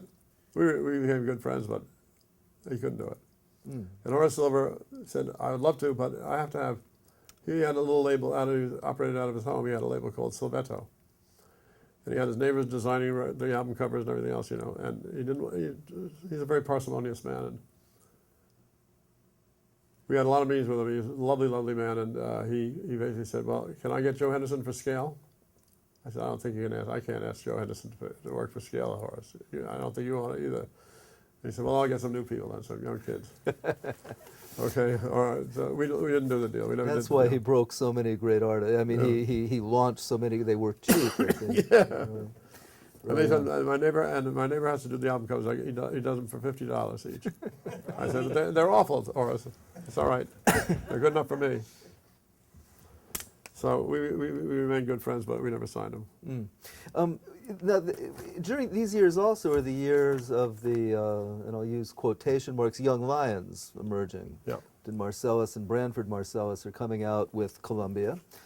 Terrence Blanchard and Donald Harris. I mean, too many to name. You did sign a group called OTB of young artists, but not so many of the young musicians who really emerged during those years under that rubric. With Kenny Garrett, pianist was Harry Pickens. Ralph Bowen. Ralph Peters. No, the trumpet player was Mike Mossman. Mike Mossman. Ralph Peterson was the drummer. Yeah. And we did two or three albums with them, and then Rini Rosnes became the leader, the pianist, and Harry Pickens retired to work with children, I guess. Not retired, but chose a different career. He's a great piano player, too. But the first Young Lions concert that was done by me at Electra with Nestle Erdogan. One night at Carnegie Hall for George Weins. I thought that was a cool festival, I guess. And we had Wynton Marsalis on trumpet. We had Bobby McFerrin doing vocals. We had Ronnie Barrage, a lot of players of that era. Chico Freeman was a tenor player on there. Anyway, it didn't sell any records, but it was called the Young Lions. And Nestle Erdogan was very Turkish. And he said, we have to call this the Young Turks. I said, no, Young Lions is much better. All right. But I guess the gist of the question was again on signing strategies, and you did also sign again some of the iconic artists from the label, as you mentioned, Jimmy Smith, Stanley Turrentine, McCoy Tyner, people like this. Well, and I was at Columbia Records. One of the last people that I signed was Wynton Marsalis with George Butler. George kept talking about him. That was under your Yeah. And Wynton, in his wake, he brought all these people to New York, of course. And so George had a first-hand relationship with them. I didn't. Terrence and Branford and all those guys. So George was still at Columbia signing people. Great man. He had been the head of Blue Note before me. When did it become apparent that you were going to make it with Blue Note? Was it right away? Was it something you kind of foresaw right away? Were you taking a leap of faith in any sense? Well, at the same time, I had the responsibility of starting a pop label. Yes. And the pop label became known as Manhattan Records, something that I thought we would never get permission to use. Somebody must have called the label Manhattan Records. No one ever used the name as a label. That was to be our pop label. And the first artist we signed had a major hit, and that was called C'est la Vie, and that was, oh God, what was his name? So steeped in jazz, I can't think of my pop people. Anybody can help? Oh, Lord. Well, they don't remember either. All right, so. never mind. I'll think of it later. That's all right, but Do a Manhattan coda. Records, C'est la Vie. Yeah, well, anyway, so we cleared the name Manhattan, and I said to Paul Scherer, who was the designer who did the original design, I said, I don't want any skyscrapers on the label. I don't want any of that kind of graphic. I want to get something for a piece of art. Maybe go to the Metropolitan Museum or go to the Museum of Modern Art, and let's find some painting that it says New York but doesn't have the obvious skyscraper look, So she said, she came back with a bunch of different designs, one of which was the Mondrian Broadway Boogie Woogie painting. And this is perfect, absolutely perfect. And so I had to call the museum and see if they would permit us to use that very piece of art for the cover, even though we'd have to use some of the blocks and cubes and so on, not all of them. And they said, so long as you don't rearrange them, you have to use part of the painting just as it is.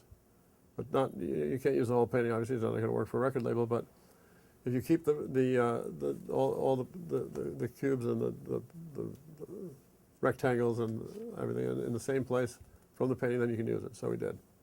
We got a nice art director's award for that. Paula did, and Manhattan did also. And that was the start of the pop end of the label, and we had some nice success with that label. Richard Marsh is the best signing we had. Sold 10 million records. And he was someone I didn't want, because Bobby Columbia was a good friend of mine. He used to be the drummer in Blood, Sweat, and Tears and was working at Capitol Records, then became a consultant. He said, I want you to hear this young kid. He's a great songwriter. He's got a great voice. So he sent me a cassette of Richard Marx doing some songs. I said, the songs are great, but the voice is so light. It's sort of middle of the road kind of stuff.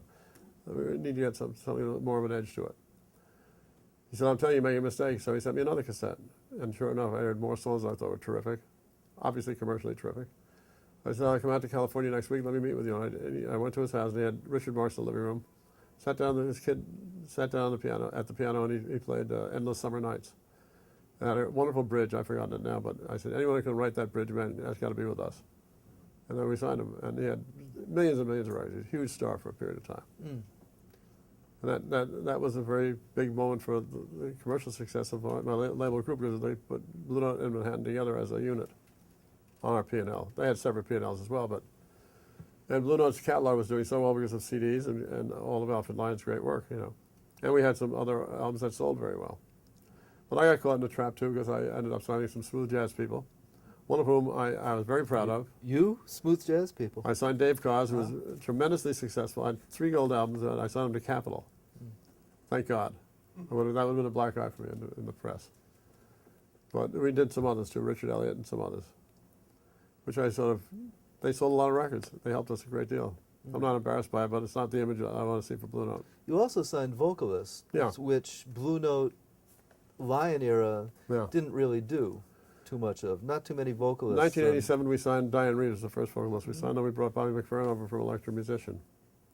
And Bobby had Don't Worry, Be Happy, which sold 2 or 3 million copies around the world.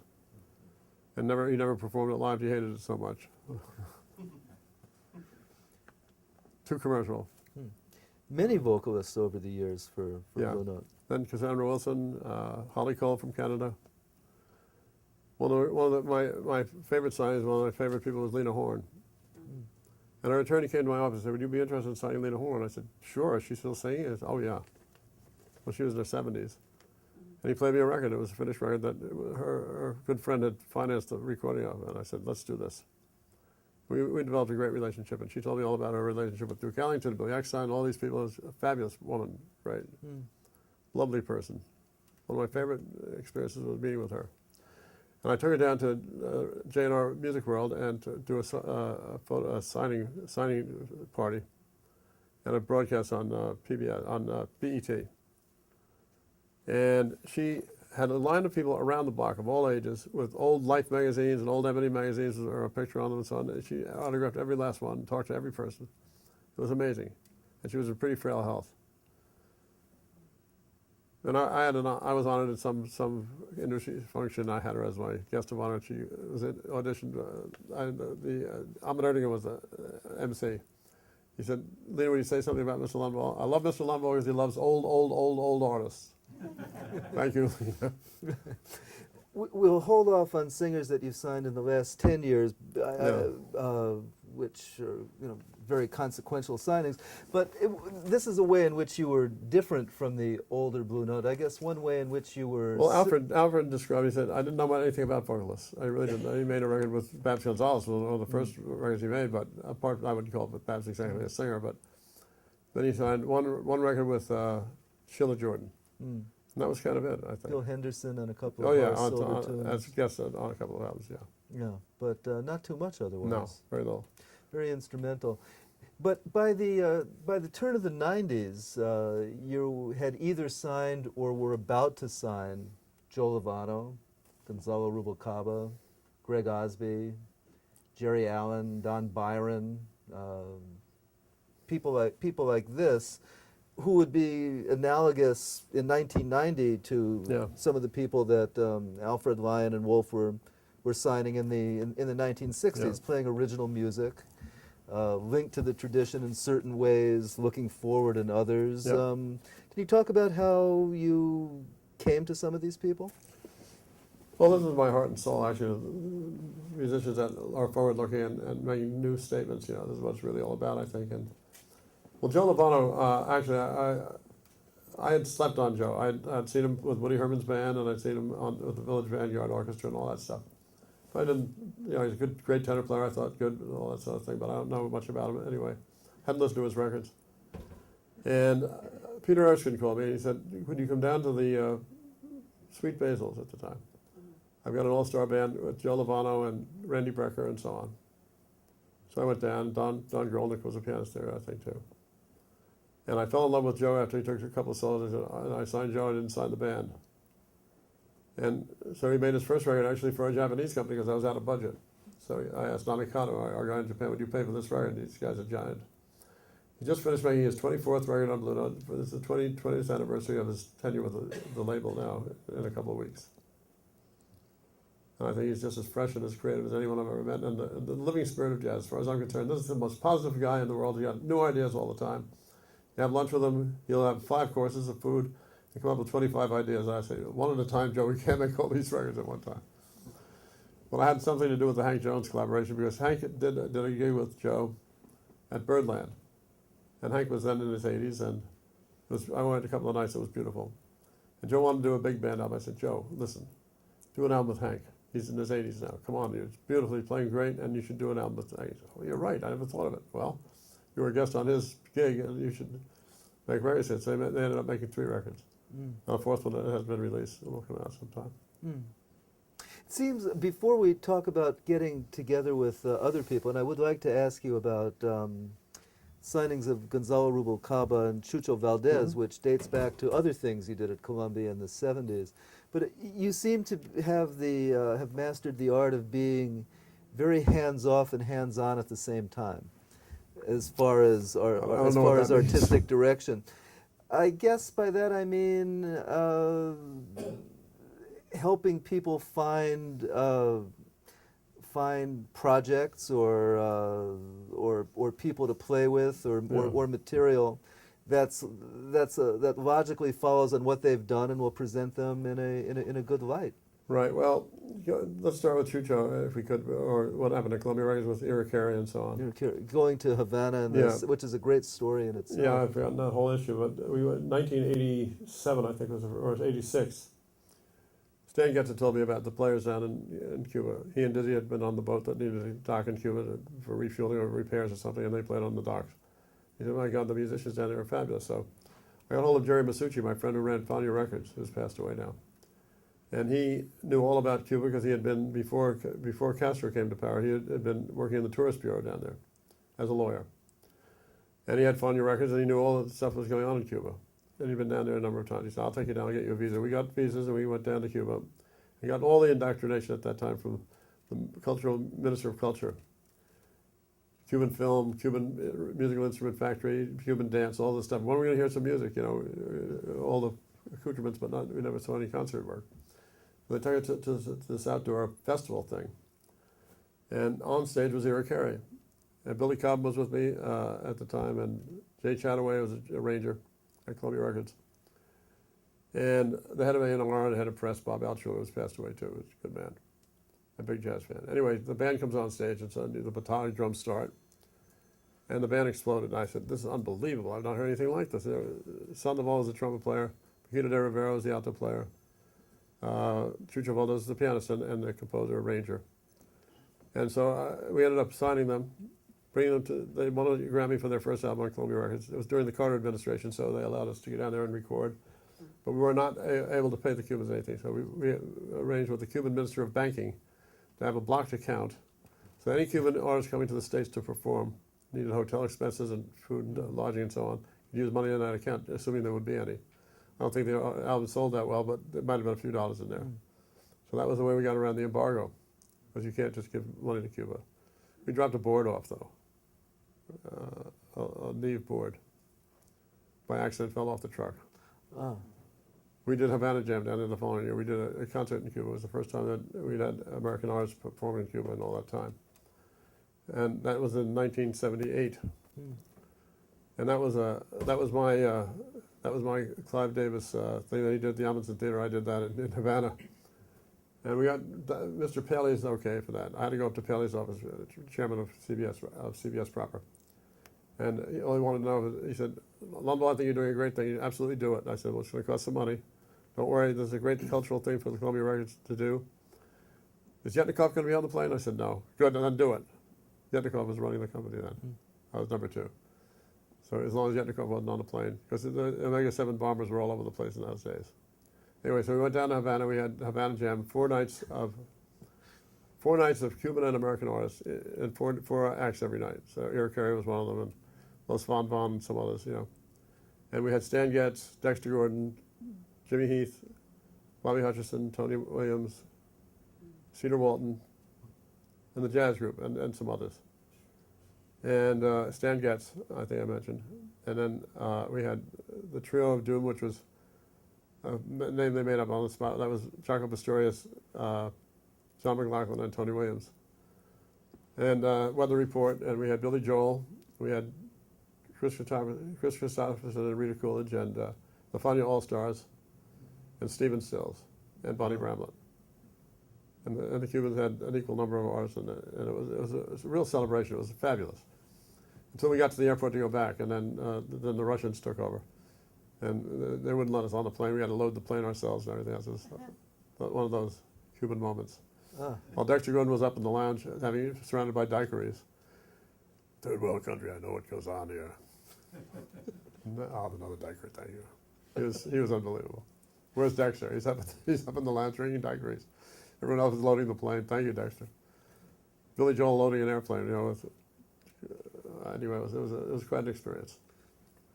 And we filmed it, and the film has never seen the light of day. But we filmed it and then we recorded it. The albums have come out, and the film, it was before cable television. So in those days, you had either network television or regional kind of television. So no one. And Billy Joel was not on film because his wife, who managed him at the time, said at the last minute, "You cannot film Billy Joel." He's the biggest star we have. They're 90 miles away from Miami, and they hear American music and they hear Billy Joel from The Stranger, the biggest album he ever had. And you're not going to let me film it after we had no contracts on this thing, So that was it. So no one would buy it. It's sitting on the shelf at Columbia Records somewhere. 10 years later, 11 years later, you hear about Gonzalo Rubalcaba. Yeah, what happened is that Charlie Hayden called me. He'd been up in Montreal, and they did a series of concerts with Charlie. And one they flew in, Gonzalo was a young guy, a young pianist from Cuba. And Charlie called me from Canada. He said, "You got to hear this kid, he's unbelievable." I said, "Come on down and play it for me." After the festival was over, he came down in New York, he played it at my office. I said, "Oh my God, I got to have this guy." So I got a visa, and I got on the plane with Cascuna and we went down and we signed him. He's been with us ever since. He's done 20 some odd albums. That many, huh? Yeah, but we had to sign up first the Japanese company because of the embargo. So we called Namikata, our friend in Japan. You say he's good, I sign him, no problem. And they released 2 albums a year, though. That was the problem. They kept recording, over-recording, actually. But they did some beautiful records.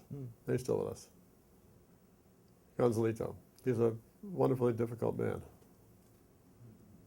I guess one example of your impact perhaps on an artist direction had to do with your negotiations early on with Cassandra Wilson after you signed her. Well, yeah, she had an M-bass kind of band at that time, and she was performing at a club on 8th Avenue, a restaurant club. What's the B. name of it? Smith. B. Smith's, yes. Upstairs they had a performance stage. I was with my wife and with Cascuda. And she was drowned out. The band was really good, but they were very loud, a very electric band. And you couldn't hear anything she was singing. And my wife said, "What a mistake you've made." And Cascuda said, "Lundvall, you're going to pay for this. It's going to be a dog. She's not going to sell it all." All right, you'll see. So she came to my office the following week because I wanted to talk to her about her band. I said, "Look, Cassandra, first advice I'm going to give you is please get rid of the band. They're wonderful players, but I signed you as an artist, not as a collective, a democratic little group, You're the artist, you're the composer, and you have to hear your voice. You have a signature voice. And this doesn't work for me at all. I have to be honest with you and blunt with you. If you're not happy with it, you can do what you want, but, I really advise against it." She said, "Well, let me think about it." So she came back and she called me and she said, "I want to meet with you again," about 2 weeks later.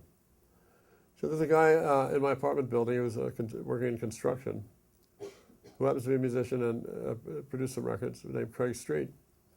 I didn't know him. He'd done a concert, a Jimi Hendrix sort of concert at Town Hall, I think, and I knew the name. That's all I knew about him.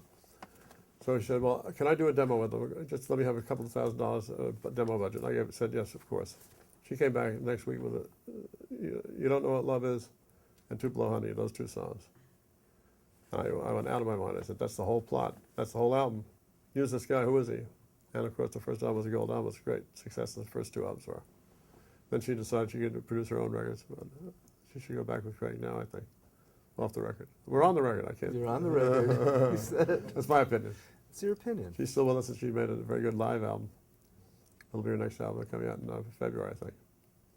But that was a magical moment because all of a sudden she was the star of the era, On Blue Note, it was great. And then Rochelle Farrell, I didn't talk about Rochelle Farrell, another great singer. Jim Fifield now is the president of EMI, another guy that came from, I think, a soft goods company, a hard goods company or something. Anyway, he said, "I want you to meet this attorney because he's got an idea for a label. He wants to do a label deal with us. I'd like to do it." I said, "Well, what artist does he have?" He said, "I don't know, you listen to the artist." So I met with this guy. He's a Philadelphia lawyer. He played me a bunch of stuff that was very mediocre. And at the end of the thing, he played me this girl playing the piano and singing. And I said, that's someone I'm interested in. Who is that? "Well, she's not available now." "Well, I'm interested in her." So a year later, we didn't make the deal. A year later, he came back, and said, that girl you like so much, here's a new tape. I went nuts. I liked her writing. I loved her voice. It was 6-octave range, impossible range. And the reason that she couldn't do it the first time around is that he had to make a deal with her himself, this attorney, which he did. And we made the deal through him. And she ended up having I signed her both to Blue Note for jazz records and Capitol for pop records. She had 2 gold albums, and on Blue Note she had an album that sold about 600,000, which is pretty terrific. Then she got into a fight with the Capitol people, I'm afraid, and she left. Sensitive lady. We're now at just an aside. Oh. It's about 8:30 now. When do you want me to start taking questions? I have about 20 minutes of footage, so you can do like 5 more minutes. 5 more minutes and then, okay. Well, we have 5 more minutes for me to interrogate you before Okay. you face the audience. We can't really talk about Blue Note over the last 10 years as an economically viable entity without talking about Norah Jones. Right. And which had an enormous impact, I guess, on the culture. I mean, Well, it changed everything about the label. We Yeah. became something more than the jazz and sophisticated pop music, I suppose you could say. Yeah. But Norah, everyone asks me, I'll do this a million times, but how did you sign Norah Jones? I said, well, I simply returned my phone calls. What does that mean? A lot of people in the business, too many phone calls, they're very arrogant, they don't return everybody's call. I return every call in the course of the week, if not in the course of the day. So I got a call from a woman who said, from the royalty department at EMI. I said, yes. She said, I'm an accountant, I'm in the royalty department here, but I want you to hear this artist I have. I said, oh, she's a jazz artist, she's really terrific, and I want you to hear her. I said, okay, come on in on Friday and bring her with you. Or give me something to listen to. I want you to meet her. I said, okay. So this woman, her name was Shell White. Turns out that Nora her husband had a jazz group downtown. And Nora had sat in with her husband's band. Her husband said, bring her to Blue Note, bring her to Lundvall. So I'm sitting in the office, and she's very, very shy. And I said, well, where are you from? Oh, Texas. What are you doing now? I work in New York. I'm a waitress. Well, do you perform? I perform downtown with some local pop groups and some jazz people too. Okay, do you have anything I can hear? I have a demo of 3 songs. I said, okay, so the first song was Spring Can Really Hang You Up the Most, one of my favorite songs, a very difficult one to sing. I was knocked out. I stopped my machine. I said, wait a minute, how do you even know this song? I love it. It was written long before you were born. It was written in 52 or 53, something like that, for a show called The Nervous Set. Fred Landisman and Tommy Wolfe, right? So I said, a nice piano player, who's that? That's me. I said, you're on Blue Note Records. She said, what? What? Now play me the other 2 songs. And the other 2 songs were Walking My Baby Back Home, which everyone knows, and she nailed that. And then a pop song that someone had written for her. Forgotten the title of it. And so I said, you have to get yourself an attorney, obviously, but you're going to be on Blue Note Records. So within about a month and a half, we got the right attorney for her. She was happy with him, and she made her deal. The first album now has sold 23 million copies worldwide. Well, I signed her as a jazz singer. I thought she was a jazz singer, but she's singing the telephone directory, you know. She's quite amazing, and she's the nicest person I've ever met. She's unbelievably, just like you would think she is, she is. She's very difficult when it comes to choosing repertoire and things like that. Musically, she's knows what she wants, doesn't want to be intimidated. But the first record was produced by Arif Martin, who we brought into the company to run the Manhattan label. And Arif is a great arranger. He passed away a few years ago. And she was afraid of Arif because she felt, oh, he's a star, and he's an older man, and I'm young, and he'll tell me what to do. I said, listen, if you ever listen to Arif's records, you'll find that he serves the artist. You don't hear an Arif Martin record with a guest artist on it. You'll hear the artist served very well by Arif. He's a great arranger. He's a very fine man. He's going to work with you just in a way you've never had the experience of doing it. So Arif, I sent her up to this club that was on 60th Street. It was a Jewish community center where she was, I forgot the name of it now, but she was singing there every other Wednesday or something, doing 3 sets. And she sang everything from Bessie Smith to Mose Allison to Hank Williams to rock and roll tunes, everything. So I knew I would be prepared. This one's going to be really a jazz album and such. Anyway, and she wrote as well. And so Arif produced the record, and Arif said the right things to her. He went up to hear her one night. And he said, whatever he said, she called me the next day. She said, I'd like to try one song with him, just one. Is that okay? I said, yeah. So he went in the studio, and the album went, in about a month the album was done, he did all of it. And I knew it was going to happen. She didn't, and she was so thrilled with Arif. And he had to say, I'll keep my hands off, no strings, no strings. I know she wants no strings on your head. I'm a string arranger.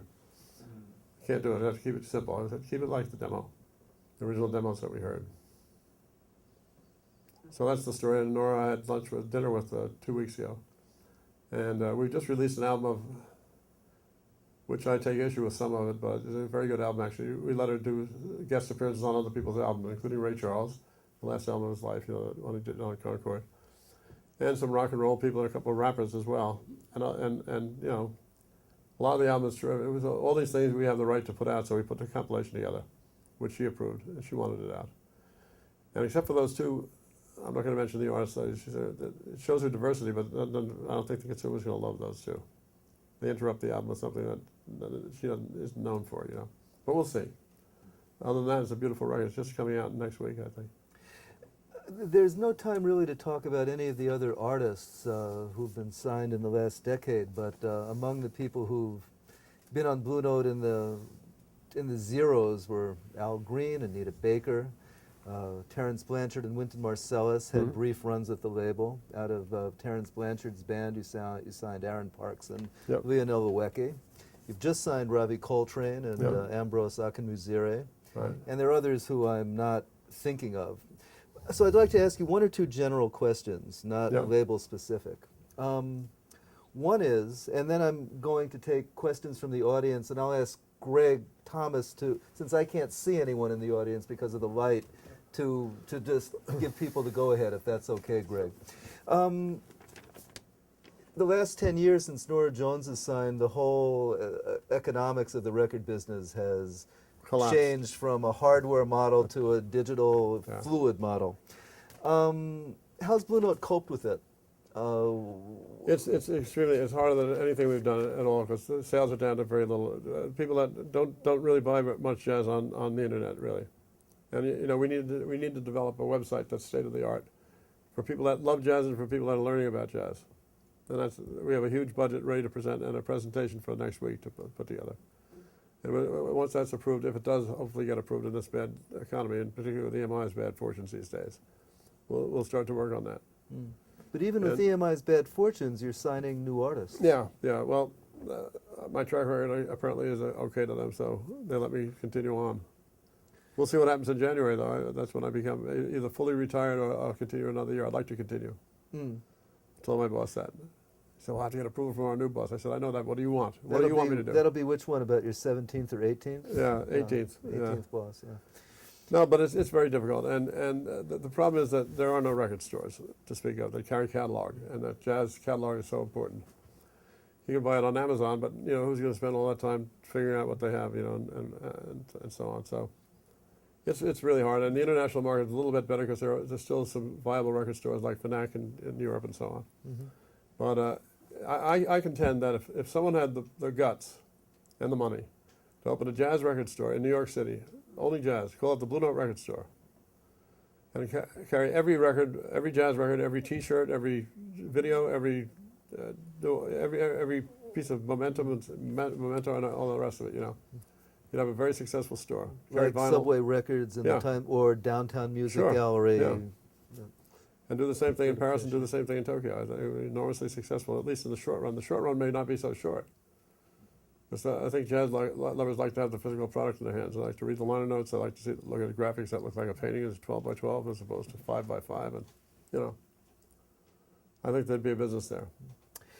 You made a comment in the conversation I had with you a year ago about not being able to fight technology. You can't beat technology, No. you said. And you expressed a strong preference for vinyl analog over CD digital, Yep. sonically.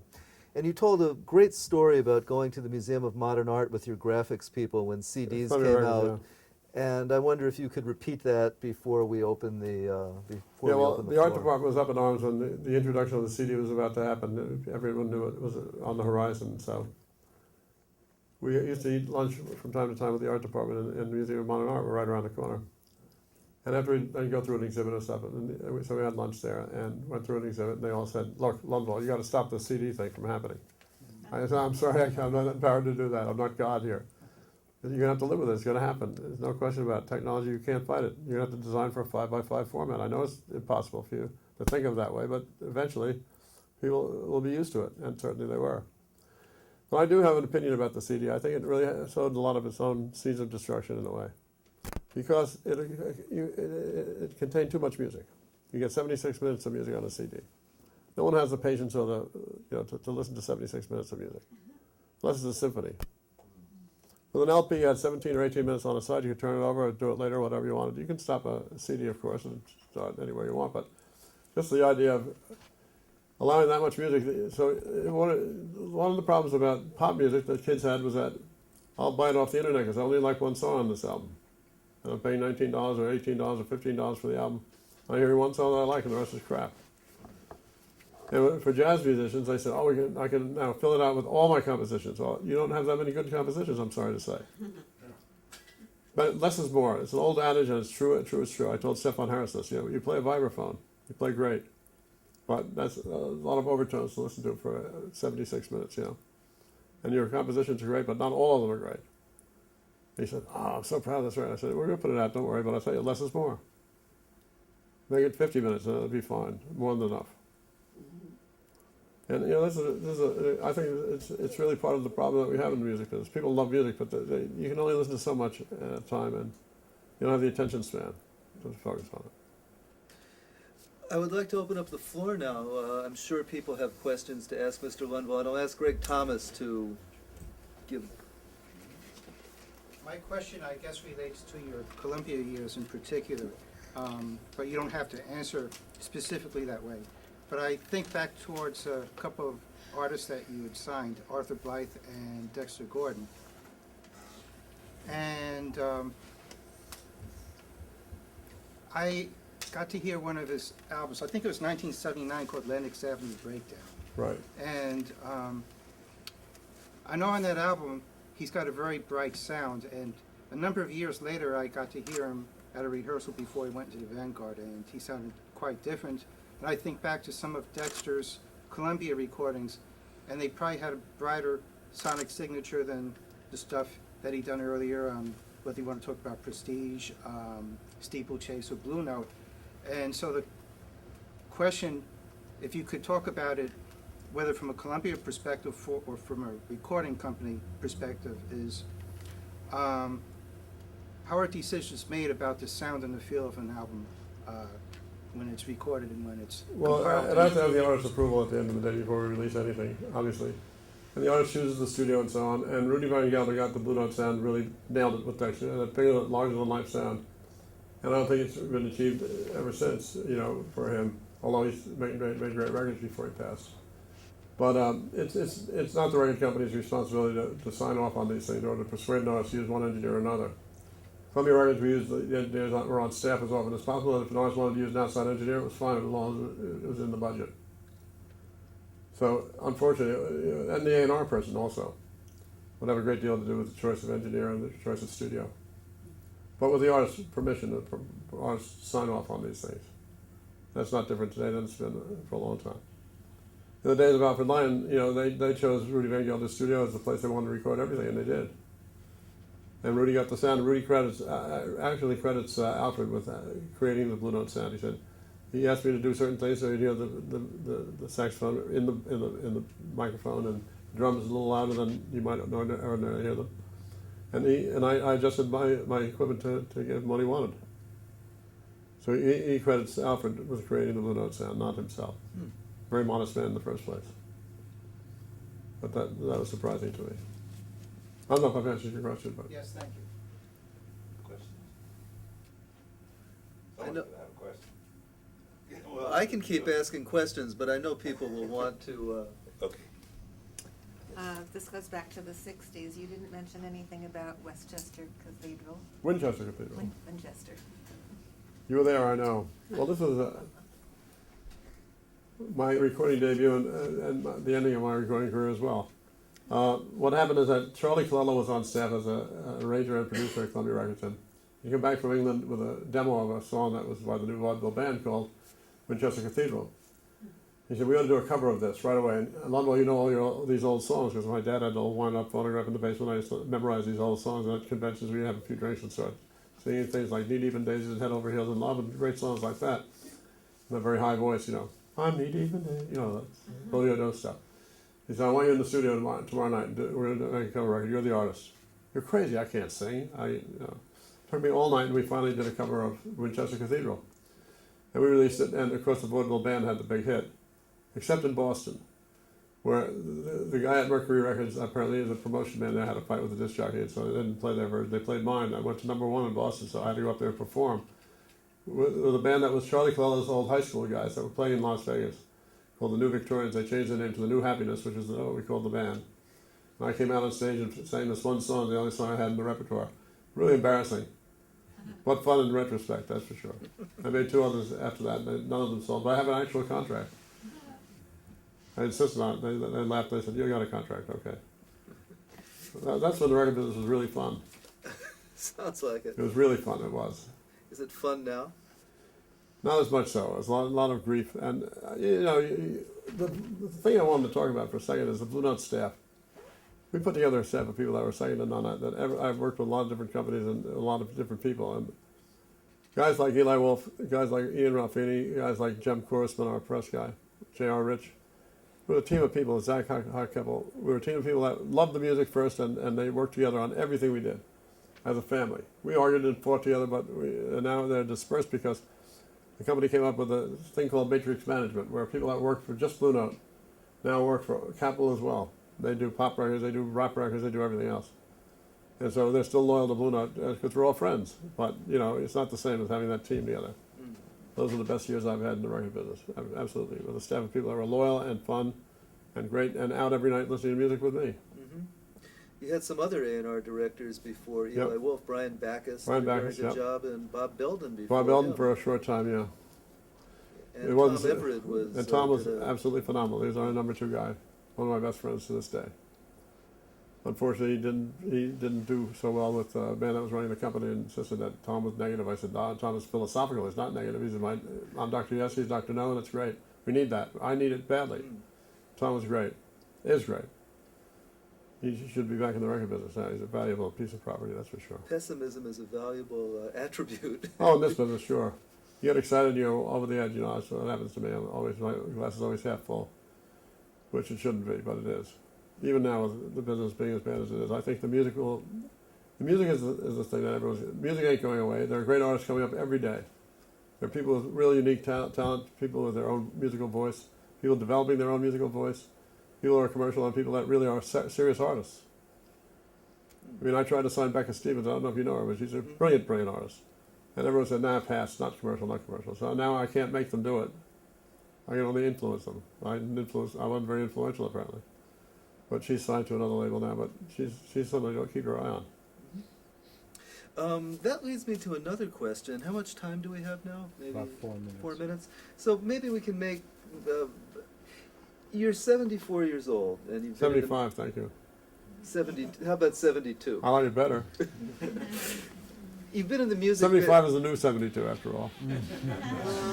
I think so. Yeah. Yeah. I think so. I don't know how to respond to. But in any event, you've seen a lot of music. I mean, I don't want to make a cliched statement, but there are not a lot of artists you haven't seen or known or experienced some sort of business relationship with over the last half century. Mm-hmm. And yet, you have retained this glass half full attitude. You're still signing new artists. Ambrose Akinmuseer. Yeah. Some people in your position would be, well, it was better 40 years ago. It was better 30 years ago. I mean, I'm sure you know people Sure. like that.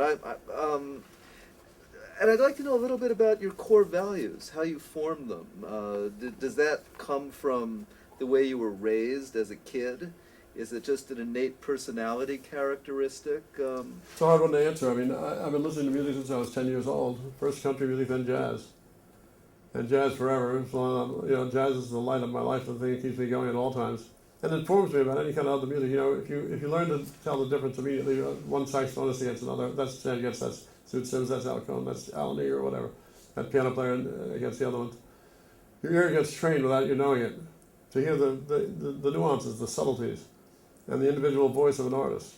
And that's what I love. And I hear someone that has that individual stamp on their voice, whether it's a vocalist or an instrumentalist, then I want to do it right away. That's all I need to know. If it's about a hit, that may be something else again. So it's not about style, it's about something, some inner quality of the artist. Yeah, I want to hear something new. I want to hear something new. Always curious to hear something new, someone new. And a voice that I can hear and say, that's Nora Jones, there's nobody else. People say, you know, when are you going to find the next Nora Jones? I said, I hope I never do. I want to find someone that's individual, not another Nora Jones. A lot of people have copied her. No one sounds like her, though, and no one's as good. And it's copying her, it doesn't do it for me at all. Been a lot of that. And maybe a final question, and maybe impossible to answer. You've survived 50, not only survived, but flourished through half a century in the record business with an open attitude, if I might use the word, no bullshit, no pretense, really. Your character seems to have, you know, there's a straight line, and the record business is a tough business. Yeah. Any thoughts on how you've done it? I think my wife has kept me straight, kept the ego intact to a degree. Because you can get very fond of yourself after a while. You made a couple of good signings that do well. Wow, I've done great. And I never made a lot of money in this business, by the way. But when Nora Jones hit, the bosses of EMI at that time were long gone. Said, "You're going to be a wealthy guy." And they didn't make me wealthy, but they made me a lot wealthier than I was. First time I made any real serious money in this business. It was nice. Now I need some more. I think that's a good way to stop. Bruce Lundvall, thank you so much. Pleasure, man. Thank you very much.